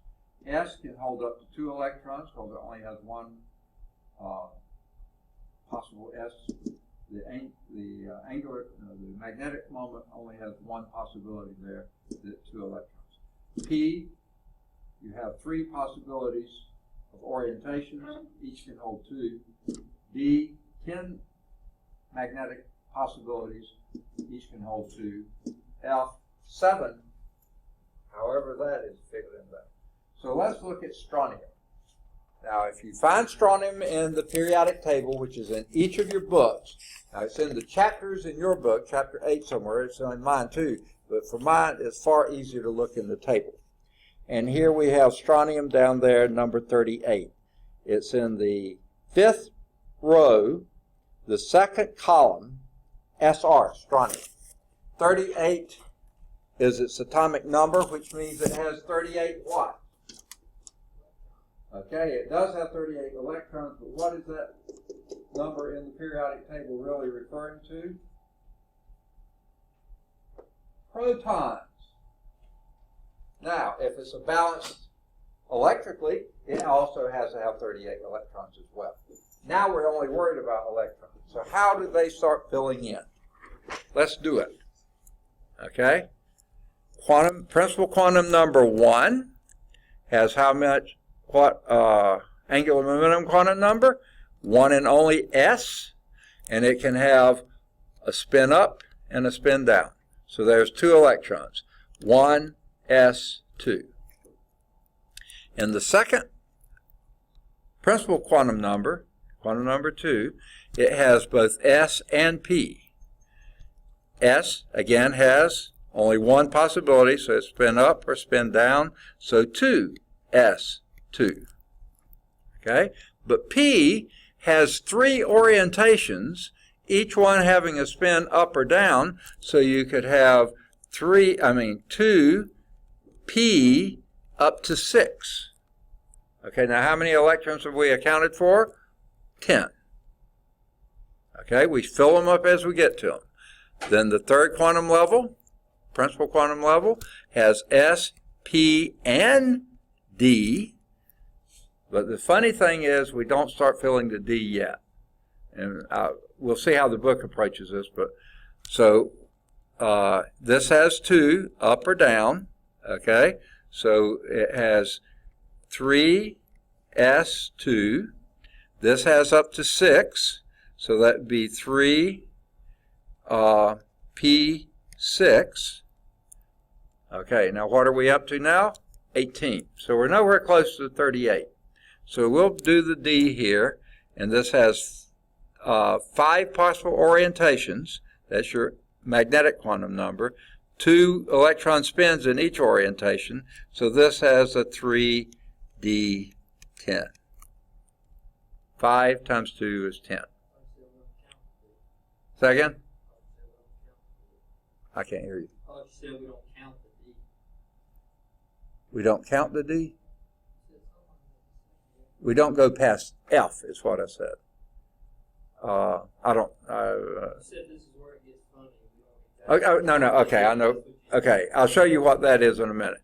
I'm just getting to filling them now. Okay, we had 10, 20, we're up to 28 now. So we just have 10 more to go. So here's what we'll do. 4s, again, a spin up and a spin down. That'd be 4s2. That gets us up to 30. And then a 4p, and it can have up to 6. So 4p6. That gets us up to 36. Now, here's where it gets, this one happens first, in between those two. And I'm trying to think if that one does too. But before we get to a 4D, we actually hit a 5S. And it has an up and a down, and that is where you find that strontium. Okay? And if you count these, you'll see that's 10, 20, 28, 30, 38. We've got them up there. Why did you not get to, well, your S's always fill before the D's in the previous level. Okay? The S and P's will fill, but then the S, and actually sometimes the P2 will fill before the next D. So how do you keep up with that? Since the energy levels don't go, they sort of intermix like this. Here is I'll see if this is going to give it to us. This is the table that shows how it works. What you do is start here. You list these. 1s, 2s, 2p, 3s, 3p, 3d, 4s, 4p, 4d, 4f, 5s, 5p, 5d, 5f. Theoretically, you have a 5g here, though we never get there. Okay? 6s, 6p, 6d, 6f, 6g, and 6h, but we never get there. 7s, 7p, 7d, theoretically a 7f, a 7g, a 7h, a 7i, we never get there. And here's why we never get there. Here's how you fill these cells. You fill 1s first, and when you get to the end, go back up here. Then you fill 2s. When you get to the end, you go back up here and you fill 2p. Then 3s, and then you go back up here and fill 3p. But before you do 3d, you hit 4s. and then you go up here, and then you do 3D, and 4P, and 5S before you do any of these. And that's why you reach strontium, because this is 2, 2, 6, 2, 6, 10, 2, 6, and 2. So you go according to the diagonal fillings here. That's why we got to strontium to 5S. Okay. Strange but true. These are the actual energy levels as you go down like this. I mean, these are the energy levels, but the value of the energy levels are increasing as you go this way. So 4D is actually higher energy than 5S. 3D is higher energy than 4S. Okay? So it's rather strange, but that's how it works. That's what I was talking about. Okay. You fill the 4S before you do 3D. Okay, I'll catch what you're saying. What's that? You are on the lab. That's what we're going to do today. That's part of today's lab. Okay. No, you're not going to have to reconstruct this. Okay? But you will be doing this in the lab today for several electrons. So here's your strontium structure. Start at 1s, and then you go to 2s, 1s2, 2s2, 2p6, 3s2, 3p6, 4s2. But then before you go to no, they got this backwards. Yeah, why did they do that? No, they did it right. They did it right. Then you do your 3s10, 3d10, then your 4p6, and then your 5s2. Now, have any of you seen a periodic table before? You know basically how it looks? This is why it looks that way. Okay? You may not realize this, but this is exactly how it looks that way. Okay? So the next topic is the periodic chemical properties. Now they're doing this before they're doing the table, which is sort of strange, but we'll do it. The periodic chemical properties are understood in terms of the electron configurations. The electrons in the outer orbits determine the chemical properties, the outermost orbits. And this is summarized in the periodic table. I wish they showed the table before they started talking about that. If you got it in your book, look at it. Good time to look at it. It's on the very next page. Okay?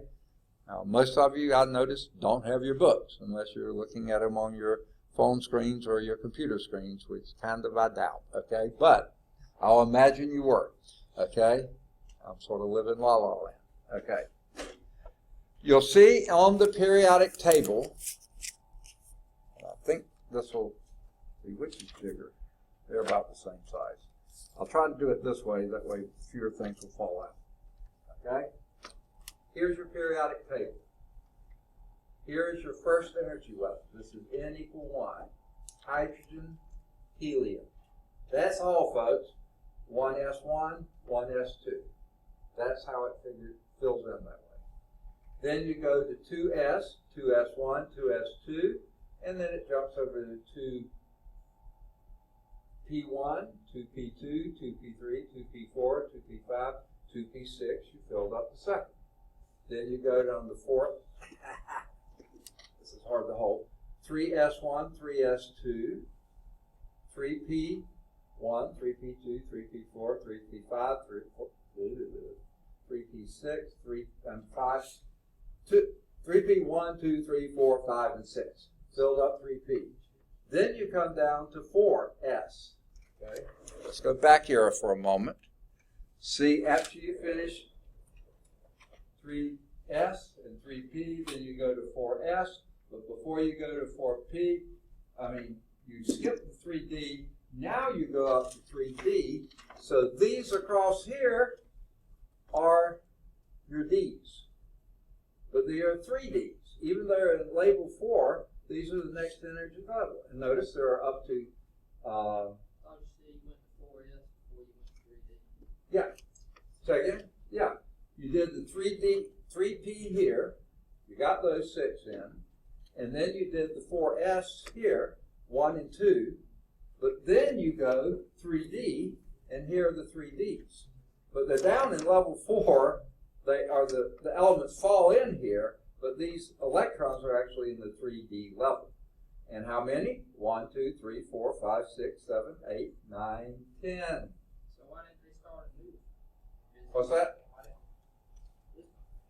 Okay, it's just that the 3D electrons are actually higher energy than the 4s electrons. They just are. This is how nature put them together. We're just trying to go along with nature, figure out a pattern. And that's what they did. The guy responsible for this was largely a Russian character named Mendeleev. He finally put this order together and said, hey, if you do it this way, it works. And indeed it does. And we've used it ever since. Okay? So you do the 4s, 1 and 2, this, before you do 3D, 1, 2, 3, 4, 5, 6, 7, 8, 9, 10. And then you come down to 4P, 1, 2, 3, 4, 5, 6. Then you do 5s, 1 and 2. And then after 5s, you do 4D. Okay, so these are 4Ds, 1, 2, 3, 4, 5, 6, 7, 8, 9, 10. By the way, there was strontium right there at 5s2. That's why we stopped there here. And that's why these are put together in that order. Okay? The 5s, then 4D, 1 through 10, right there. And then 5P, 1 through 6, right there. And then you jump down to, or you go on down to 6s, 1 and 2. Okay? Then you leave here and go up here. Now you go up to 4F. And how many were there? 14. Well, now they put the first one here, but you jump down here. Remember this? The lanthanide series? There it is. 1, 2, 3, 4, 5, 6, 7, 8, 9, 10, 11, 12, 13, 14. And actually the 15th one should be right there. Okay, well, if you had spread this out, it would have been like that. So this one, that's why there's 14 in this row here. Okay? That's the 4Fs. Remember, 1, 3, 5, 7. 7 times 2 is 14. So you have those. That's the lanthanide series. And then you go back to the, where are we? Right here. The 5Ds, that picks up right here. Actually, it starts with luteolum or whatever that one is. And you have 1, 2, 3, 4, 5, 6, 7, 8, 9, 10 of those. That's your 5D10. Then you have your 6 P's. Here they are. 1, 2, 3, 4, 5, 6. That's your 6 P's. Then you jump down to 7S, 1 and 2. And after 7S, you do your 5 F's. Here's the actinide series. 14 of those. Then you get to the 5F, and then you get your 6 D's. And your 6 D's would then be these here. They actually start with fluorescium.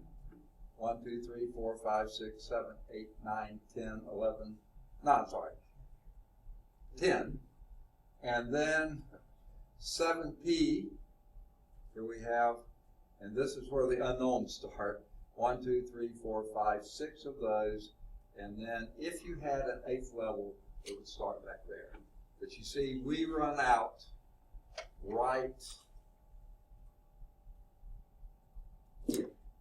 We run out of elements. If there are other elements, they come on down here and there. And that's why they postulate some of these. They haven't ever actually found all of these. Okay? They just assume they've got to be in there somewhere. Okay. Okay, guess what? When they first did this table, when Mendeleev did it, he knew there were holes in it. So he just left them blank.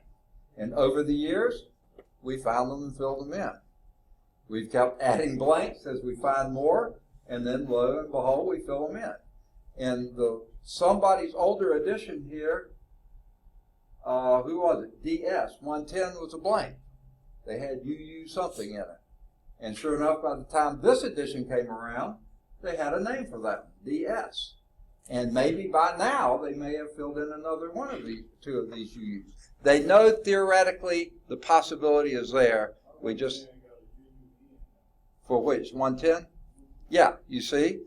Between your edition and my edition, they found one. Okay? What's it? What is it? DS. It's called Darn Stadium. Whatever that means. That darn stadium? I don't know what it means. Okay. It's a darn stadium with an M. I just made that up. Okay. So that's how you put together the periodic table. Is following this pattern here. The weave there. Okay. So, the reason I jumped to there, you can understand chemically what's going on, and that's what Mendeleev did. He put these things together, the things that acted the same. Everything in column 1, okay, the tables represent those energy levels. Realizing at the upper levels they sort of interleave some, but the basic energy levels. The quantum numbers, 1 through 7. So far we haven't found any elements with 8, okay? Then, the columns, that's what the rows represent. The columns then represent the structures. Like there's a 1S1 and 1S2. That's all you can put there. 2S1 through 2P6. That's all you can put there. 3S1 through 3P6. But you hold off the 3Ds until you do the 4S's. That's when that takes, the angle thing. Okay. But here's why we put them that way. Everything in this first column has a single electron in the outermost shell. One little electron out there. So you know what they like to do? They like to lose those electrons. Because the electrons don't like being alone. They like being in a pair. And since it's not in a pair and doesn't have anything around it, it's easy to lose. When it loses, those become positive ions. Hydrogen ion, lithium ion, sodium ion, potassium ion, rubidium ion, cesium ion, or francium, or whatever that is. Never used it before. Okay? They become single positively charged.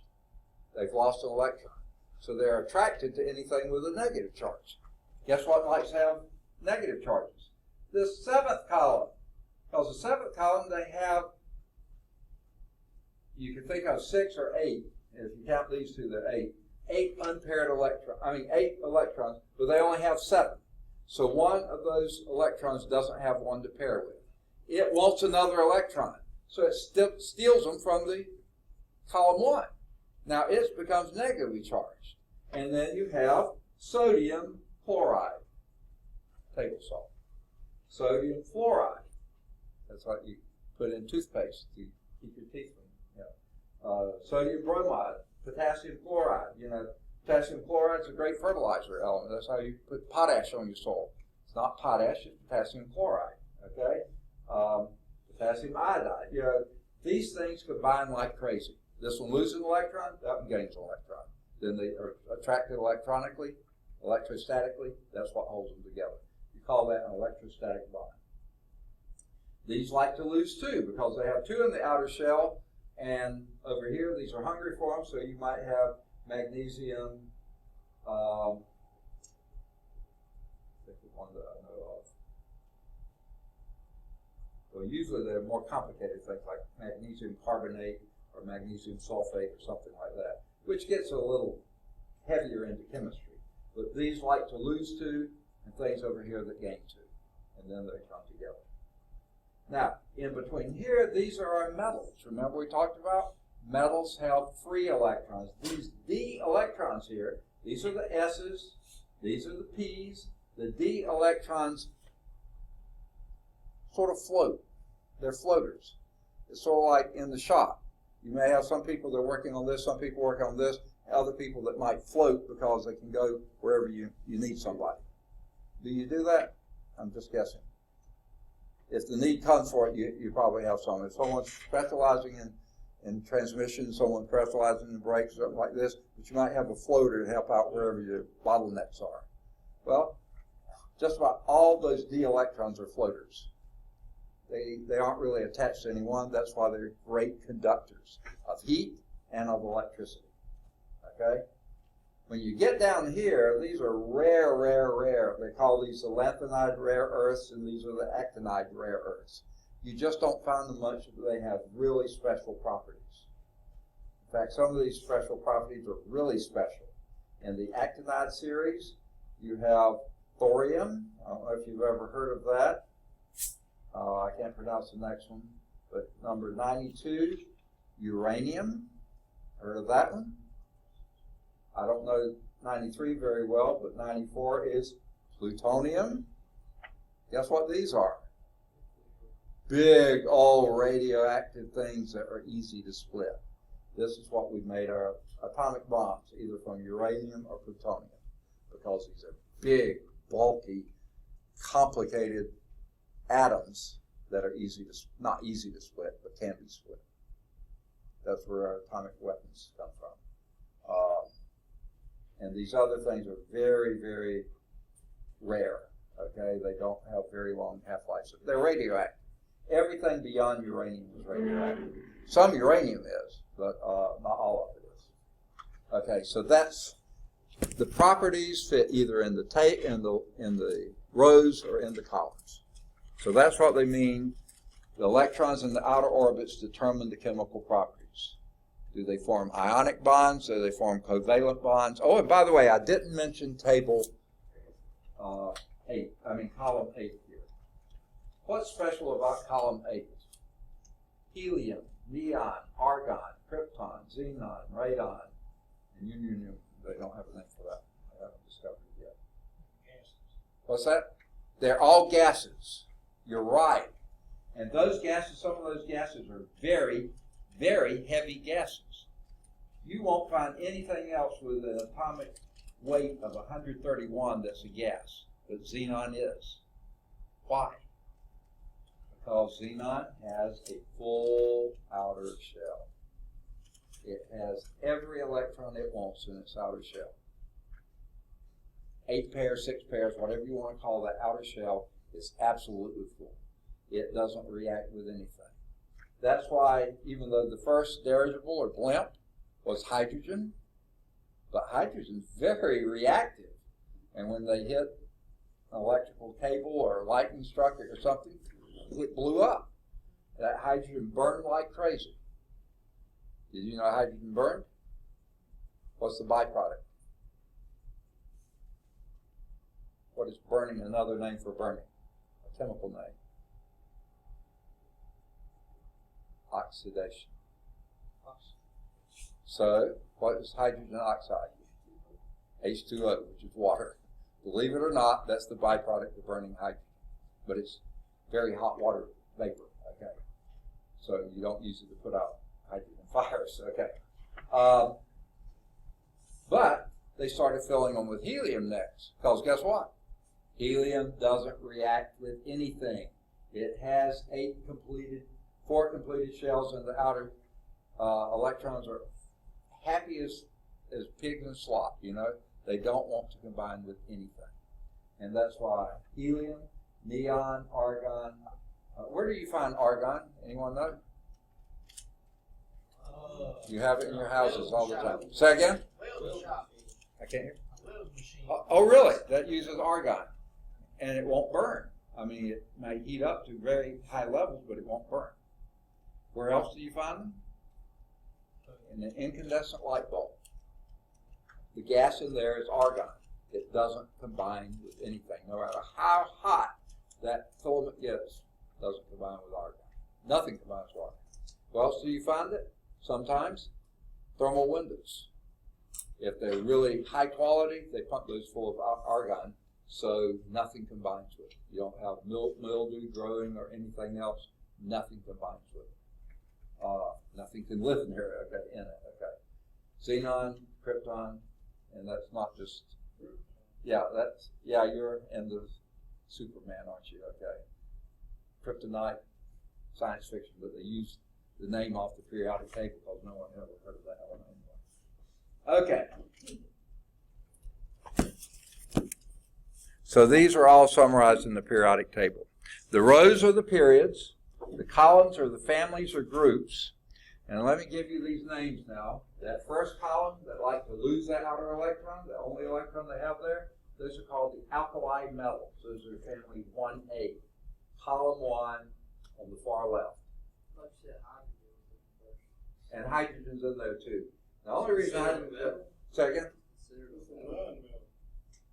Okay, it's a non-metal, but it's in that family. Now, some people actually move it and put it next to helium because it's so light. You see, hydrogen is a gas. Anything with a molecular weight of 1 is not going to be a metal, okay? It doesn't have a cloud of electrons, so but that's where it fits.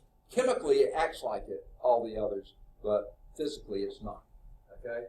Then you have the alkaline earths, that's in column 2, that was the magnesium, what was it, beryllium, magnesium, calcium, and those, that's 2A. They can lose 2 electrons and form ionic bonds, or they can form what we call covalent bonds too, the alkaline earths. Then the halogens are way over there, those are the chlorine, iodine, bromine, those kind of things. Those are column 7. They like to grab those electrons and have full outer shell. And then 8A are your noble gases. Helium, xenon,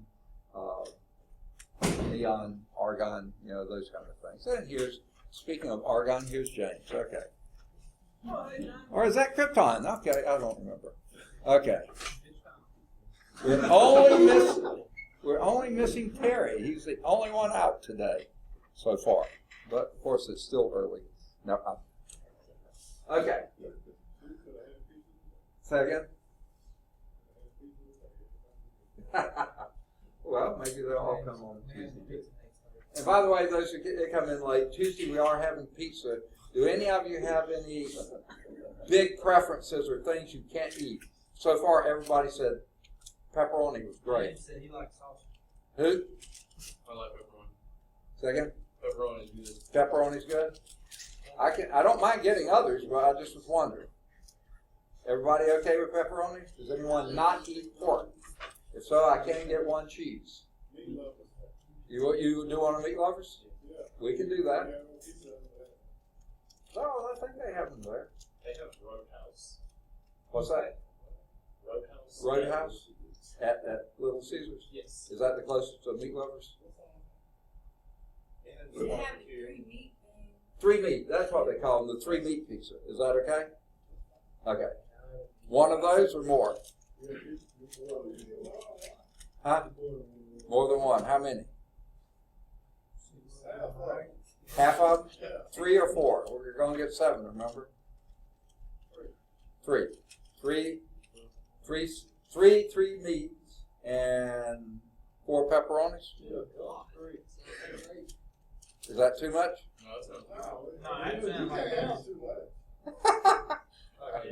Yeah. I'm sorry, Brittany, you're in here with a bunch of guys. You know. Okay. There's supposed to be. 14? Yeah, there's 14. There's 13 here now, aren't there? 1, 2, 3, 4, 5, 6, 7, 8, 9, 10, 11, 12, 13. Wait. 1, 2, 3, 4, 5, 6, 7, 8, 9, 10, 11, 12, 13, and 1 more. Terry is 14. Okay. All right, so 3 meats and 4 pepperonis. Everybody happy with that? Okay. All right, so there's our columns.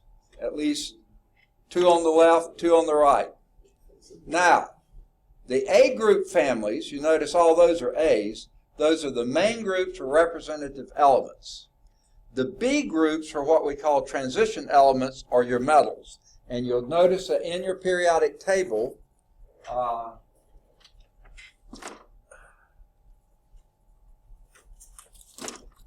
they don't have this up? Maybe they do. It's on the next slide. Yes, look at that. Okay, so I don't have to hold the book up. Okay, here's the 1A alkalis, 2A alkaline earths, 7A halogens, and 8A noble gases. Okay? Okay, this zig line, that's the dividing line by your non-metals and your metals. Okay? And the metals sort of stop here too. Even though they call these the alkali metals, they're not metals like these. They don't have free electrons. They give up electrons. So they're very electronic, but they are typically they don't act like these metals. The other A's here are just filling those P electrons. Remember? The S's are here, the P's are here, the D's are here, the F's are here. Remember, that's how they broke down. So these are your 3A after you do the 1A and 2A from 1S1 and 1S2, or 2S2, anyway, then this would be 2S2, P1, P2, P3, P4, P5, and P6. Okay? So counting these two, 1 and 2, 3, 4, 5, 6, 7, 8. So that's why they call this 3A, 4A, 5A, 6A. We already mentioned those. Now let me give you a few of the characteristics of these. These typically share electrons. These typically lose electrons, gain electrons, kind of lose or share, and these in here mostly share electrons when they're forming their chemical bonds, and they're pretty strong bonds. Okay, borates, carbonates, nitrates, oxygen combines with just about everything. Now you get into the metals here. So the metals, these act more like this, but not quite the same.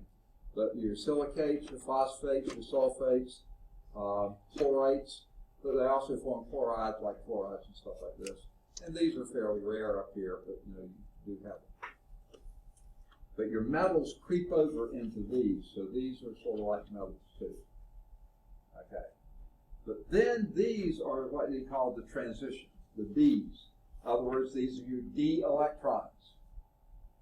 On S, or the S's, the P's, these are the D's. Those D electrons are the free floating electrons. And notice they have 3B.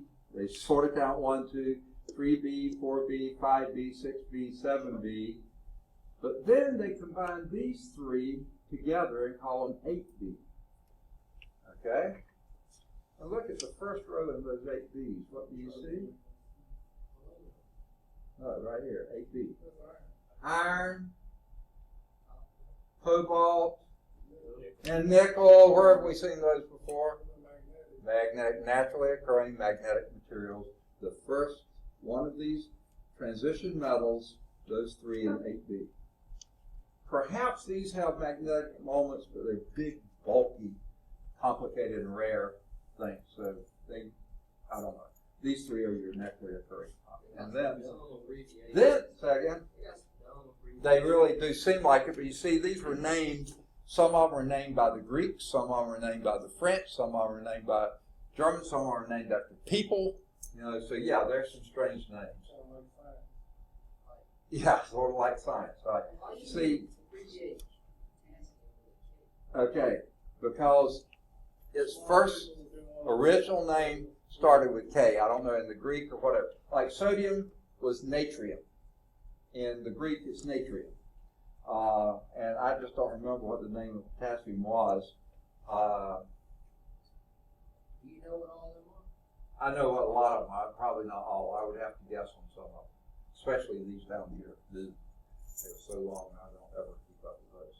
But yeah, hydrogen, helium, lithium, beryllium, boron, carbon, nitrogen, oxygen, fluorine, neon, sodium, magnesium, aluminum, silicon, phosphorus, sulfur, chlorine, argon, potassium, calcium, oh boy, I can't think of that. I know what it is. Titanium, vanadium, chromium, manganese, iron, cobalt, nickel, copper, zinc.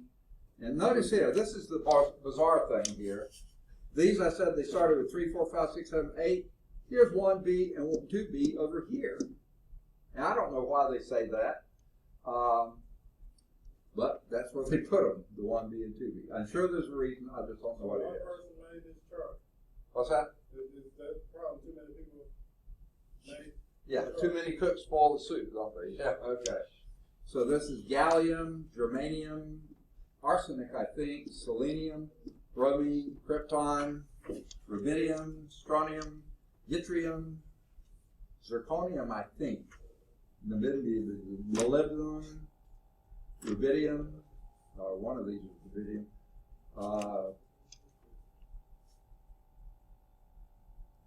palladium or something like that, silver, cadmium, indium, tin.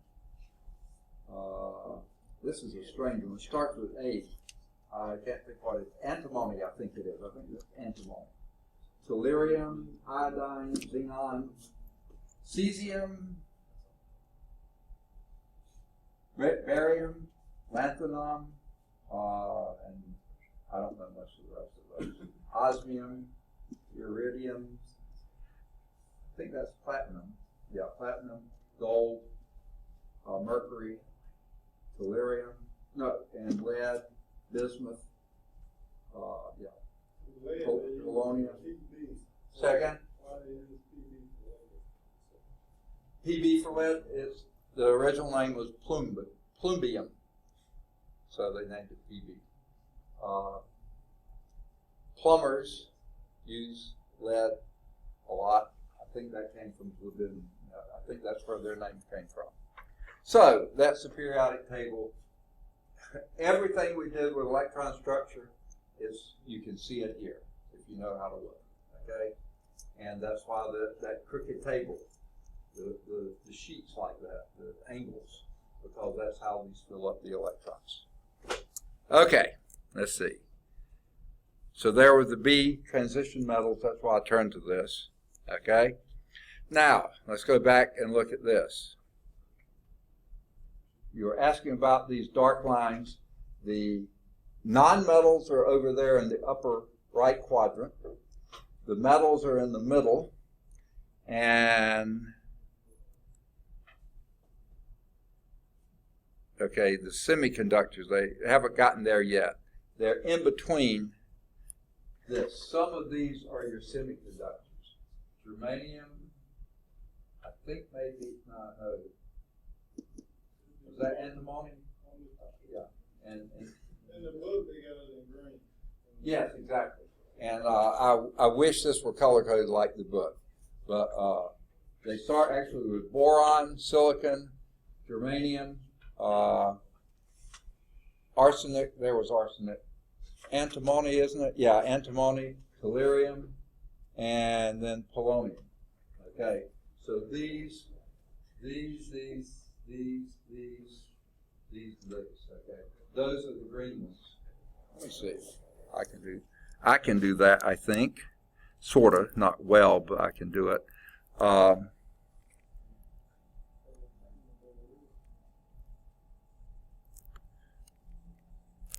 Is that it? Yeah, I think those are that. Those are your semiconductors. Okay.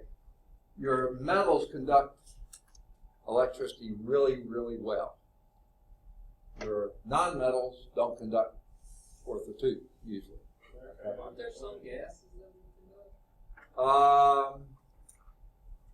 If they're ionized, like the gases in those things, they conduct. They have to be ionized, though. But then the semiconductors are the things that conduct one way but not the other. Okay. And under certain conditions do, and others they don't. And that's what you use in computer chips, or semiconductors. That's why it's called Silicon Valley. And some of the better semiconductors have these and those. Now, some of them use some of these even, okay? And these are the rare earths, I think they call these. And some of these are very, very valuable. And I don't know if you realize, there's a nation in Africa called Democratic Republic of Congo. In the past, it was called Zaire, and before that, it was called Congo. They've changed the name several times. They have that's one of the richest nations on the planet in terms of some of these very rare elements. And yet they're one of the poorest countries on earth, okay?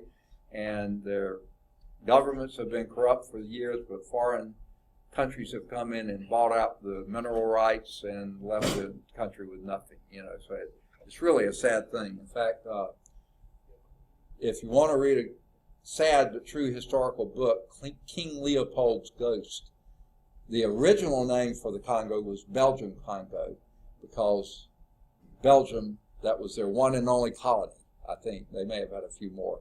And they raped and pillaged that country like crazy and stole the stuff from them.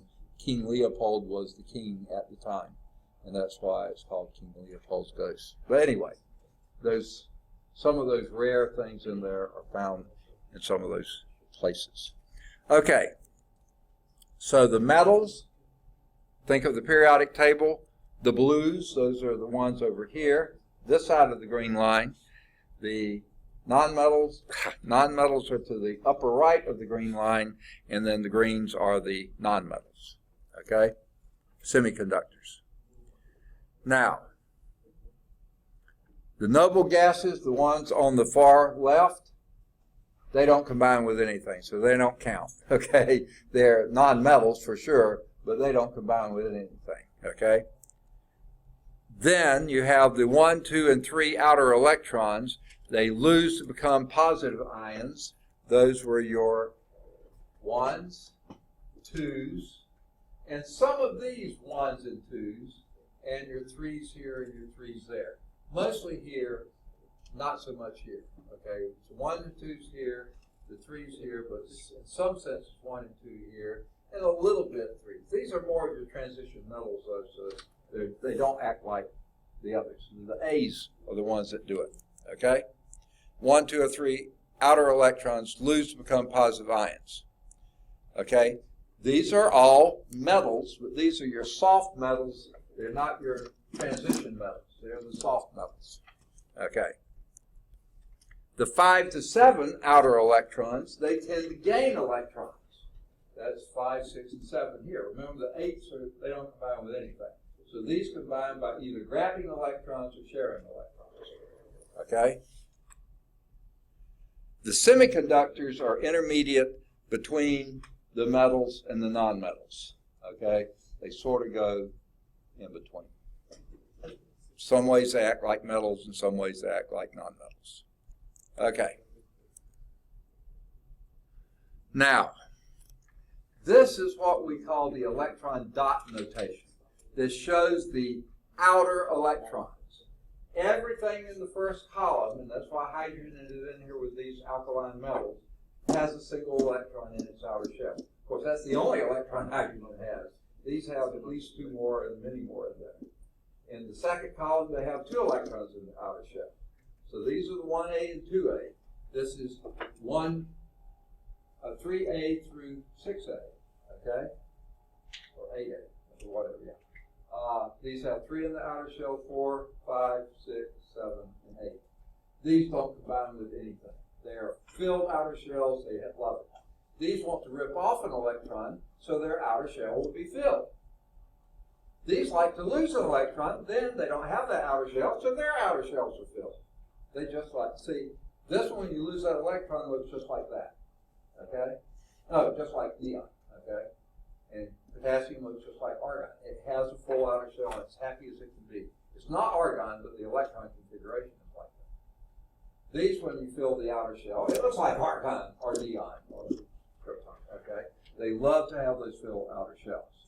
Now, these could lose 2 and look like those, or these could gain 2 and look like those. But more likely, these share outer electrons rather than stealing. These steal them. These give them up. These sometimes give them up. These sometimes steal them, but quite often share them. Okay? And then all these in here tend to share like crazy. Okay? They don't usually lose 4 or gain 4. That's just too big of electric charge, residual charge. And here's a periodic table with those listed. Now they color-coded them differently, but these are all your metals. When you're listing like this, usually the hydrogen down here, so it acts like a non-metal, because obviously it is a non-metal. But the rest of these are your metals, your non-metals, your noble gases, and these are the semiconductors. They include actinide in there too, which the book did. Okay. And also SB, which is endpoint. I guess I'll have that. What's that? I can't hear you. Oh yeah, the AT is left off. No, you know that. Oh, polonium is left off. Yeah, it's listed as a metal here, and yeah, it moved over one. Okay. No, DS, the 110. Oh, okay. I got it in the book. It is. Okay. All right. So it came in sometime right in there. Notice here, hey, that's where they cut stock down. If they didn't even list it. Okay. They probably hadn't discovered it when they did this one. All right. That, folks, is the end of the slides. There is a nice little blurb here, okay, on periodic practice. Yeah, you can read that. That's okay. Let me see if I left anything else off. Closer look, the rare earths. Nice little article here on those on the F series, you know, those that have the alpha electrons, the lanthanide and actinide series. Well worth a read, okay? Then they have people behind the science, good old Mendeleev. I talked about him, the Russian scientist, chemist who put together this table. By the way, if you notice the dates there that he lived back when Russia was under the czars, you know, Tsar Alexander and stuff like this, before the Russian Revolution, before the Bolshevik Revolution, the communists came in. He was a scientist before that, okay? The metals in charge, there again is a pretty good little blurb to read. And then you were asking about, someone said, I think it was Jeremy may have said, what's the semiconductor? Someone over there said, what's the semiconductor? Who did? Oh, you did. Okay. There's a little blurb here on what's the semiconductor, at the top of page 224. The outer orbitals, they're mentioned here too. And that ends the chapter. I think you can probably guess what's coming next. Oh, wait. We have gone past, yeah. Haven't we? Oh, yeah, Way past. Y'all got so okay. Y'all got so excited about the lecture you forgot to tell me that we were out of time. I mean that we had the break. Okay, why didn't you do it? Okay, let me go on and mark the roll again. James is still here, which is good. Terrence is still here, which is good. Camp is mostly here. I guess that's all right. Okay, Slim is still here. Dart is mostly here. Okay, Mason's here. Samuel's here. Ryan's here, or over there anyway. Okay, Alfred's mostly here. Jeremy's here, I guess. Charles is. Brittany is here. Trevor is still here, mostly. And Terry didn't make it in for the first half. Let's see if he makes it in for the second. Okay, well, as I was saying, nothing replaces reading the chapter. Nothing. Then we have the summary. Now there's 8 equations here. Now the summary is pretty long. Think about all the people we talked about and all the different concepts. So it's a pretty good summary. I would definitely look at that. Summary of equations, you got 5 of those. You got a pretty good list of key terms. They're listed alphabetically, but they have the page numbers where they're first identified or defined or mentioned. And then applying the concepts, 49, that's probably average to a little above average. If you know those, you're probably going to do pretty well on the test. Questions for thought, 12, that's about average, maybe a little short. Further analysis, 6, that's about average or maybe a little short. And then the parallel exercises, those who have the keys, those group A answers are in the back. And you'll notice 12 through 19 are different from 1 through 11, at least the way they look. These are identifying or writing structures and stuff. pretty good stuff. And if you have those keys in the back, they're good. If you want the keys, I can make copies for you. So let me know. Strangely, no one's asked for copies of these yet, so I guess y'all are really good at this. Okay. All right. If you need to take a little 5-minute break or so, the lab's going to be here in this room. It's just a paper lab. I've got to run down and get it because she didn't have a copy at lunch or the last time I went down there, whenever it was. So I'll go see if I can find it. Yeah. Are you giving us study guides for the front next week? I'm going to give you on Tuesday. Well, let's see. You may take your front end Tuesday. As soon as everybody's taken, I've already passed back out test 1 and 2, and I hope soon to pass back out 3 and 4. Will I be? All right, good. Yes, I will be pretty soon. And then we're taking test 5 today, the last 30 minutes today, and we'll have test 6 on Tuesday. I'll give you test 5 back then, and then you'll just have your formula. See, the best study guide is for you to write down your formula and equation sheet. And then when you have the test, anything you didn't write down there, be sure you add. Okay, so you got that. So that's really going to be your best study guide. I couldn't come up with anything better than the test. Now, let me explain what your final is. Have I told you before? Oh, your final is not fill in the blank like the first test, though it had some other. And it's not multiple choice like the other tests have been. It's matching. So I'll have a list of names, of words, phrases, concepts on this side of the page. No, I'm sorry. I have definitions or descriptions on this side of the page, numbered 1 through 20 or something like that. And then I have a column of words or phrases here with blank spots. And no, these are not numbered. These are lettered, A through whatever. And then these are numbered 1 through 20 or something like that. And then you match the letter here with the words there, and you'll fill in that. And we can take that Tuesday? You can take it anytime you want to after class on Tuesday, yeah. You can take it Tuesday, Wednesday, Thursday, or even Friday. But Friday you'll have to go to the Birmingham campus. Okay. Tuesday will be fine with me if you want to, but I'm not going to require you to. Some of you may have 2 or 3 tests on Tuesdays and may want to wait till Wednesday or Thursday. Thursday is when it's technically, is this both of them? Yeah, fantastic. Okay. And that's test 3 and 4. Fantastic. Okay. So I'll see you back here within 5 minutes, please. And we're missing Terry. Yes, sir. Okay. Okay, we're recording again. The laboratory 9 is not 9, but whatever the number is.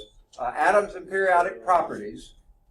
For the following atoms, do several things. First, identify the number of protons, the number of neutrons, and the number of electrons in the basic state that you would find these, based on what you see here. I've got 2 numbers there. You should know what those 2 numbers stand for. By the way, what do they stand for?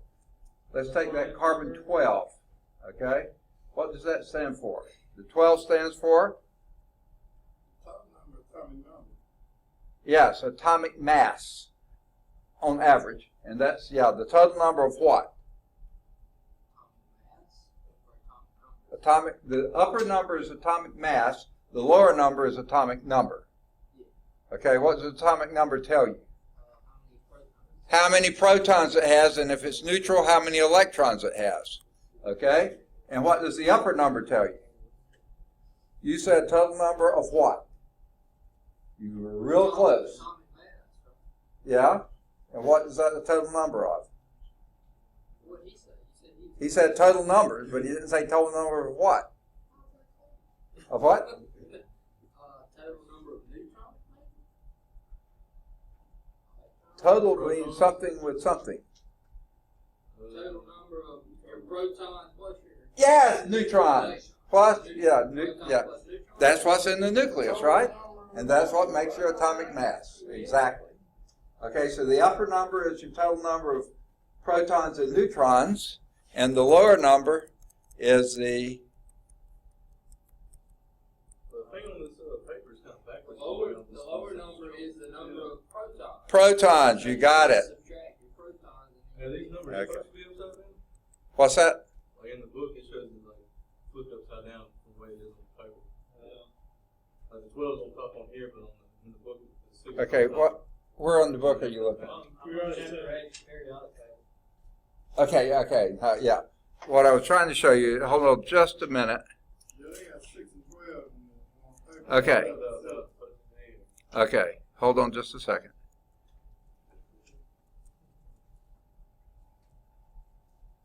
Right there. And it did it with hydrogen. Okay? This is what it's doing. Mass number, atomic number. Mass number, atomic number. Okay, now we're on the periodic table, you say? No? Okay, one will be, but the other two, deuterium and tritium, which are both hydrogens also, where are you looking? Chapter 8. Chapter 8 periodic table? Okay. If you look at C on there, which is Okay. Okay. Now, I said this when we did this lecture. I said in your periodic table, you'll notice they put the atomic number front and center on top and the mass on the bottom. But the typical way to write the elements is the element and then the superscript is the number,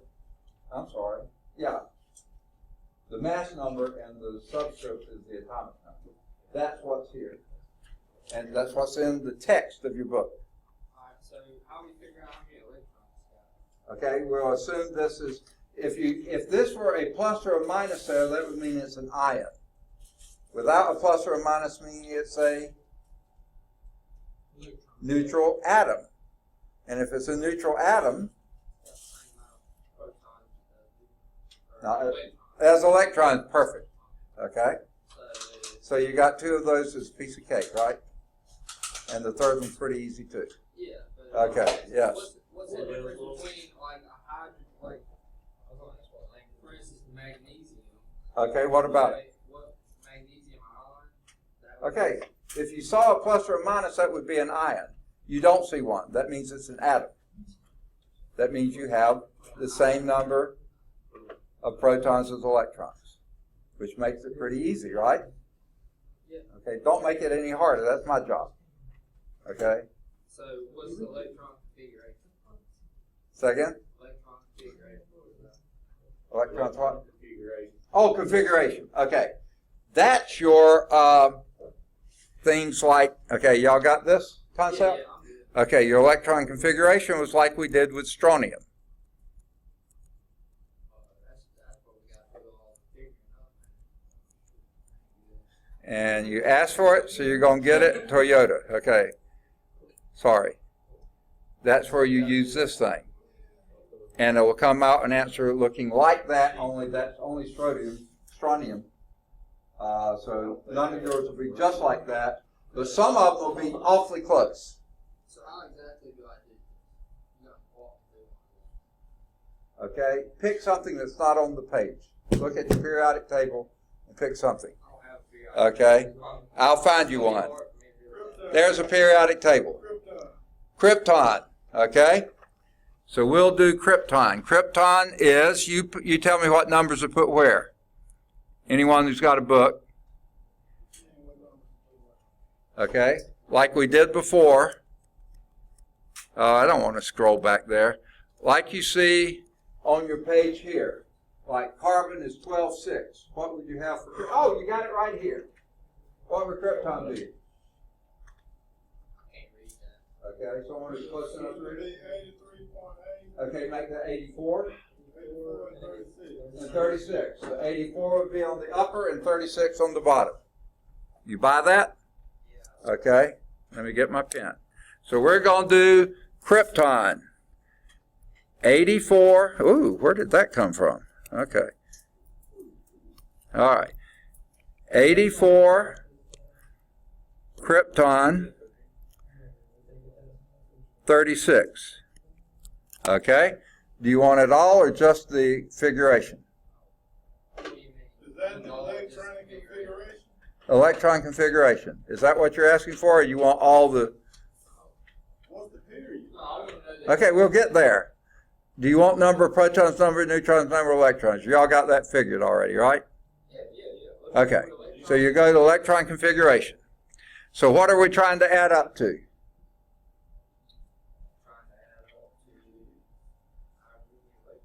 And how many electrons are in krypton? Say again? It's like atoms, so it's going to have the same amount. Protons that have 36. 36 electrons because it has 36 protons, and it's neutral. Okay, so we're going to add up to 36, right? Okay, I'm going to go back to here. So what we're going to do is, say again? Yes, exactly. Exactly. So here's krypton, Kr, and it was 36. We don't even care about the 84 for electron configuration. We cared about that to get number of neutrons only, basically. Okay? So how are we going to do that? We start with 1s, and how many can be in 1s? 2. Then we go to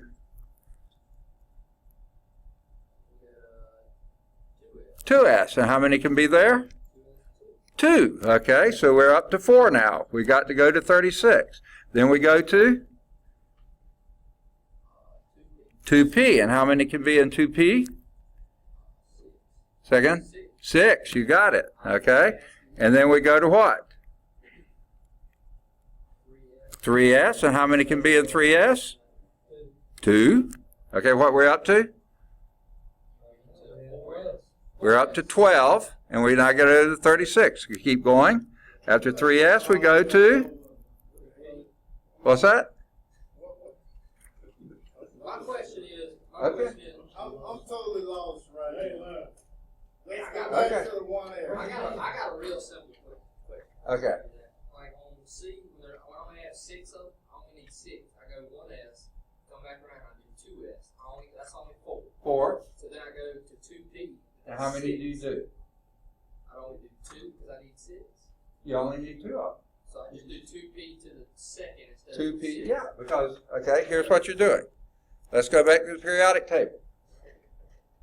1s1, 1s2, you're done. It's full. 2s1, 2s2, the 2s is full, but 2p1, 2p2, 2p3, 2p4, 2p5. Oh, I just passed it. What did I say that was? You stop there. I need, and like when I write this out, I need to put 1s2, 2s2, 2p. That's it. Those numbers in the upper have to add what your number of protons are.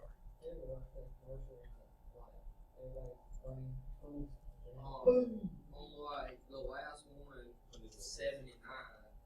Okay? I mean, I don't know if I have enough room here to write all of them out. Okay? Okay, you got the bottom of the page, you got the back of the page. I hope that'll be enough room. Okay. Might not be. It might not be, but okay. Now, you wanted to go back to here? Yeah, but this one's so easy. We get to do it as a group. Okay, now wait. What time? Yeah, okay, we got plenty of time. Okay. What we're going to do, I'm going to erase this. Okay, now I went through all this in class, but I'll go through it again if you want to. Did y'all want to start over on krypton? Well, do you want to go over it again? Okay. You start at the upper left. All right? You go down here. When you get to the end, you go back up here. And then you go down here until you get to the end and go back up here. You always go in the direction of the arrows. You start upper left and make your way over every time. And then you fill in the amount that you get to do. And here are the maximum numbers you can put in. You can put in anything less than this, but these are the maximum numbers. You only put in what you need. What's that? You only put in what you need. What you need. Okay? You want to do krypton. You want to do krypton. Okay, you start up here with one S. And how many will go in S? 2. Okay, so 1s2, just like they did here. That gets us 2. We need to get to 36. Keep going. After you finish 1s, you go to the top again and do 2s. And how many will s hold? 2. Okay, so that gets us up to 4. You need 36. Keep going. So you go back to the top. You next hit 2p. How many will p hold? 6. So that gets up to 10. We need 36. Keep going. All right? Keep going down the purple line. You next 3s next. How many will s hold? 2. So now you're up to 12. You tell me where we go next. 3p. Excellent. And 3p will be how many? 6. That gets us up to 18, right? All right. Keep going. What's after 3p? 4s. How many will 4s hold? 2. That gets us up to 20, right? Need 36. Keep going. What's next after 4s? 3d. Okay? 3d. You have to wear glasses for this one. Okay? How many will that hold? 10. Okay? So we were up to 20, and now we're 30. Not quite over. Okay? And where do you go after 3D? 4P. How many will P hold? Hey, there you are at 36. Okay? And then you stop there. And here, let's go over here and look. Here is krypton over here. 1s1, 1s2, 2s1, 2s2, 2p1, 2p2, 2p3, 2p4, 2p5, 2p6, 3s1, 3s2, 3p1, 2, 3, 4, 5, 6, 4s1 and 2, 3d, 1, 2, 3, 4, 5, 6, 7, 8, 9, 10, 3p, no, 4p, 1, 2, 3, 4, 5, 6. There you are. That's So how you're you looking go. for the 4P6, right? What's that? So you're looking for like the 4P6 number? The what? The like 4P6, that's what you're looking for? Well, that's where you go to. That's the last one you go to. When you get to that one, you filled all 36. That's for krypton. Now for carbon, you'll stop sooner. For magnesium, you'll stop sooner. For iron, you'll stop sooner. But for gold, you'll go further. Now, family, would that be alkaline? Okay. Let's get down to period. Have you figured out period yet? Yes. What line is on period? 1, 2, 3, 4, 5. Okay. If you go to this period, oops. Didn't I find a better periodic? Oh, no, it was this one. Okay.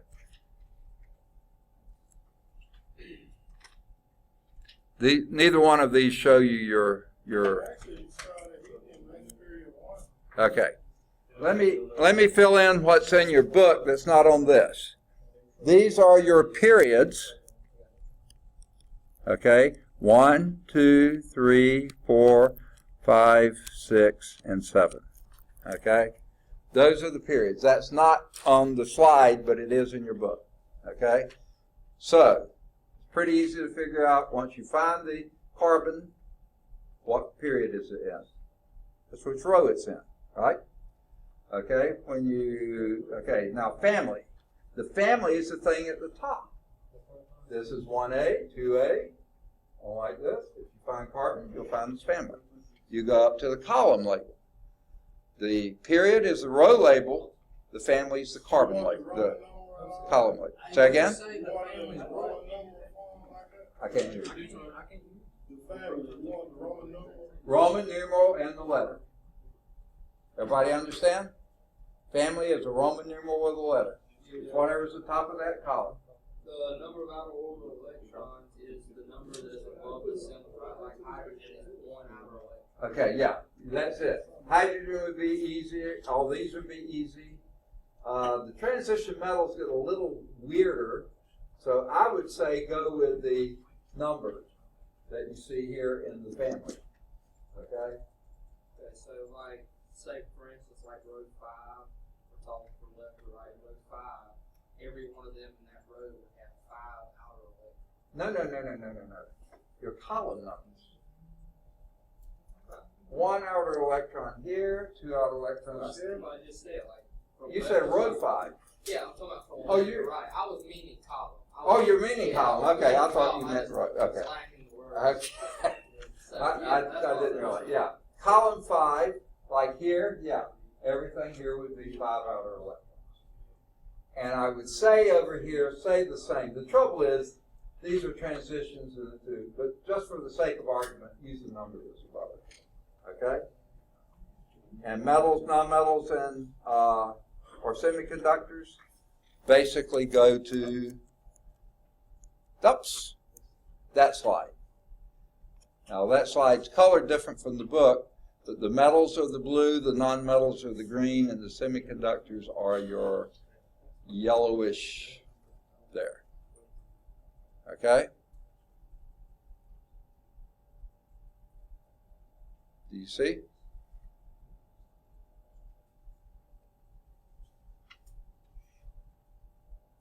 Now, does someone need a book? I've got a book. No, I'm done. Okay, does anyone need a book? I got one down in my office. I got one here. I can get a couple books. Or, what you can do is come up here and flash back and forth on these things. And what did you say the family was? The family,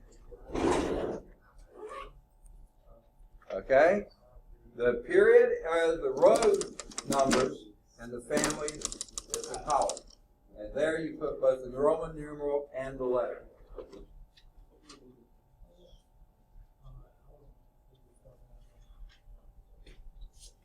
Through? Already? Okay, good deal. I think that bottom is right. I think that bottom is right here. And Okay. this one's 79, so I just counted them all out. I got Yeah. here, Okay. got 70 here, and I just set it back to good 9. Okay. That's how you do it. If that's what added up to it, yeah.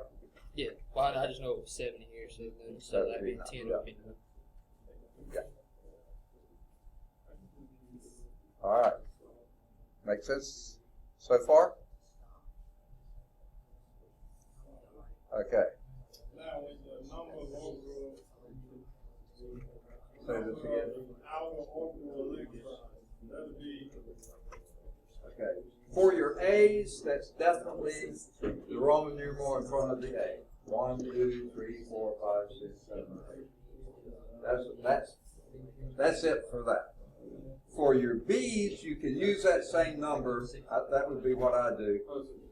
The thing is about these transition metals, they're free electrons, so it's sort of hard to say who's in the outer electron. But I would say go with that, the Roman numeral that goes before the letter. That'll be a safe bet.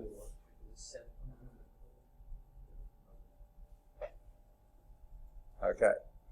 Now, today, remember, is Chapter 6 test day. So when you finish your lab, if you want to take the test, you may. Do you?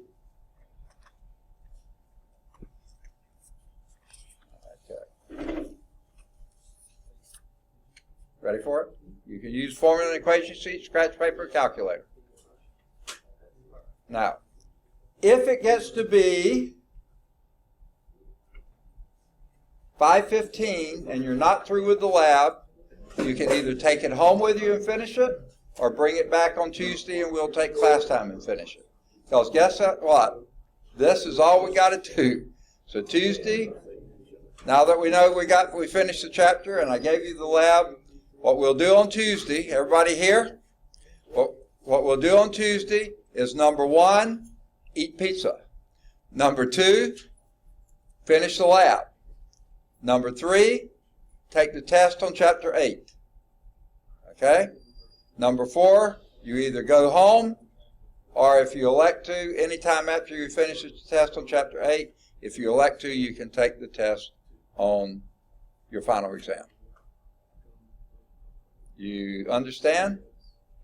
So basically, and look, we got plenty of time for this lab. Don't throw it away. It is a lab. You can work among yourselves, as I see people are doing. That's perfectly legal. Don't be Lone Rangers if you don't need to be. Okay.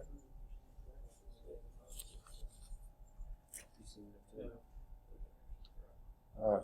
Goodness gracious. Whew.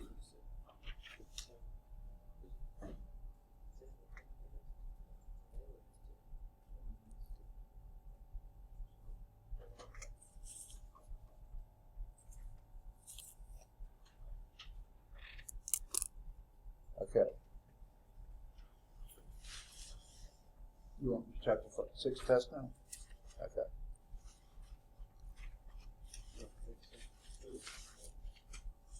Test 5, Chapter 6. You can use formula equation sheet, scratch paper, calculator if you need. Okay, who threw up? Okay.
Okay, Trevor.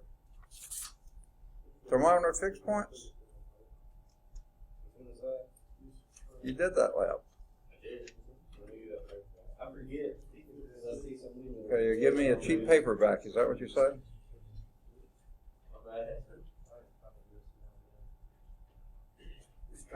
A mind is a terrible thing to lose, isn't it? Okay. I'm already losing. There you go. Good deal.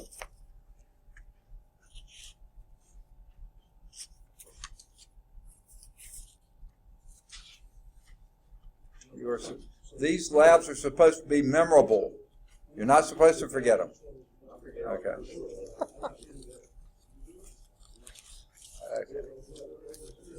I'm recording all this, by the way.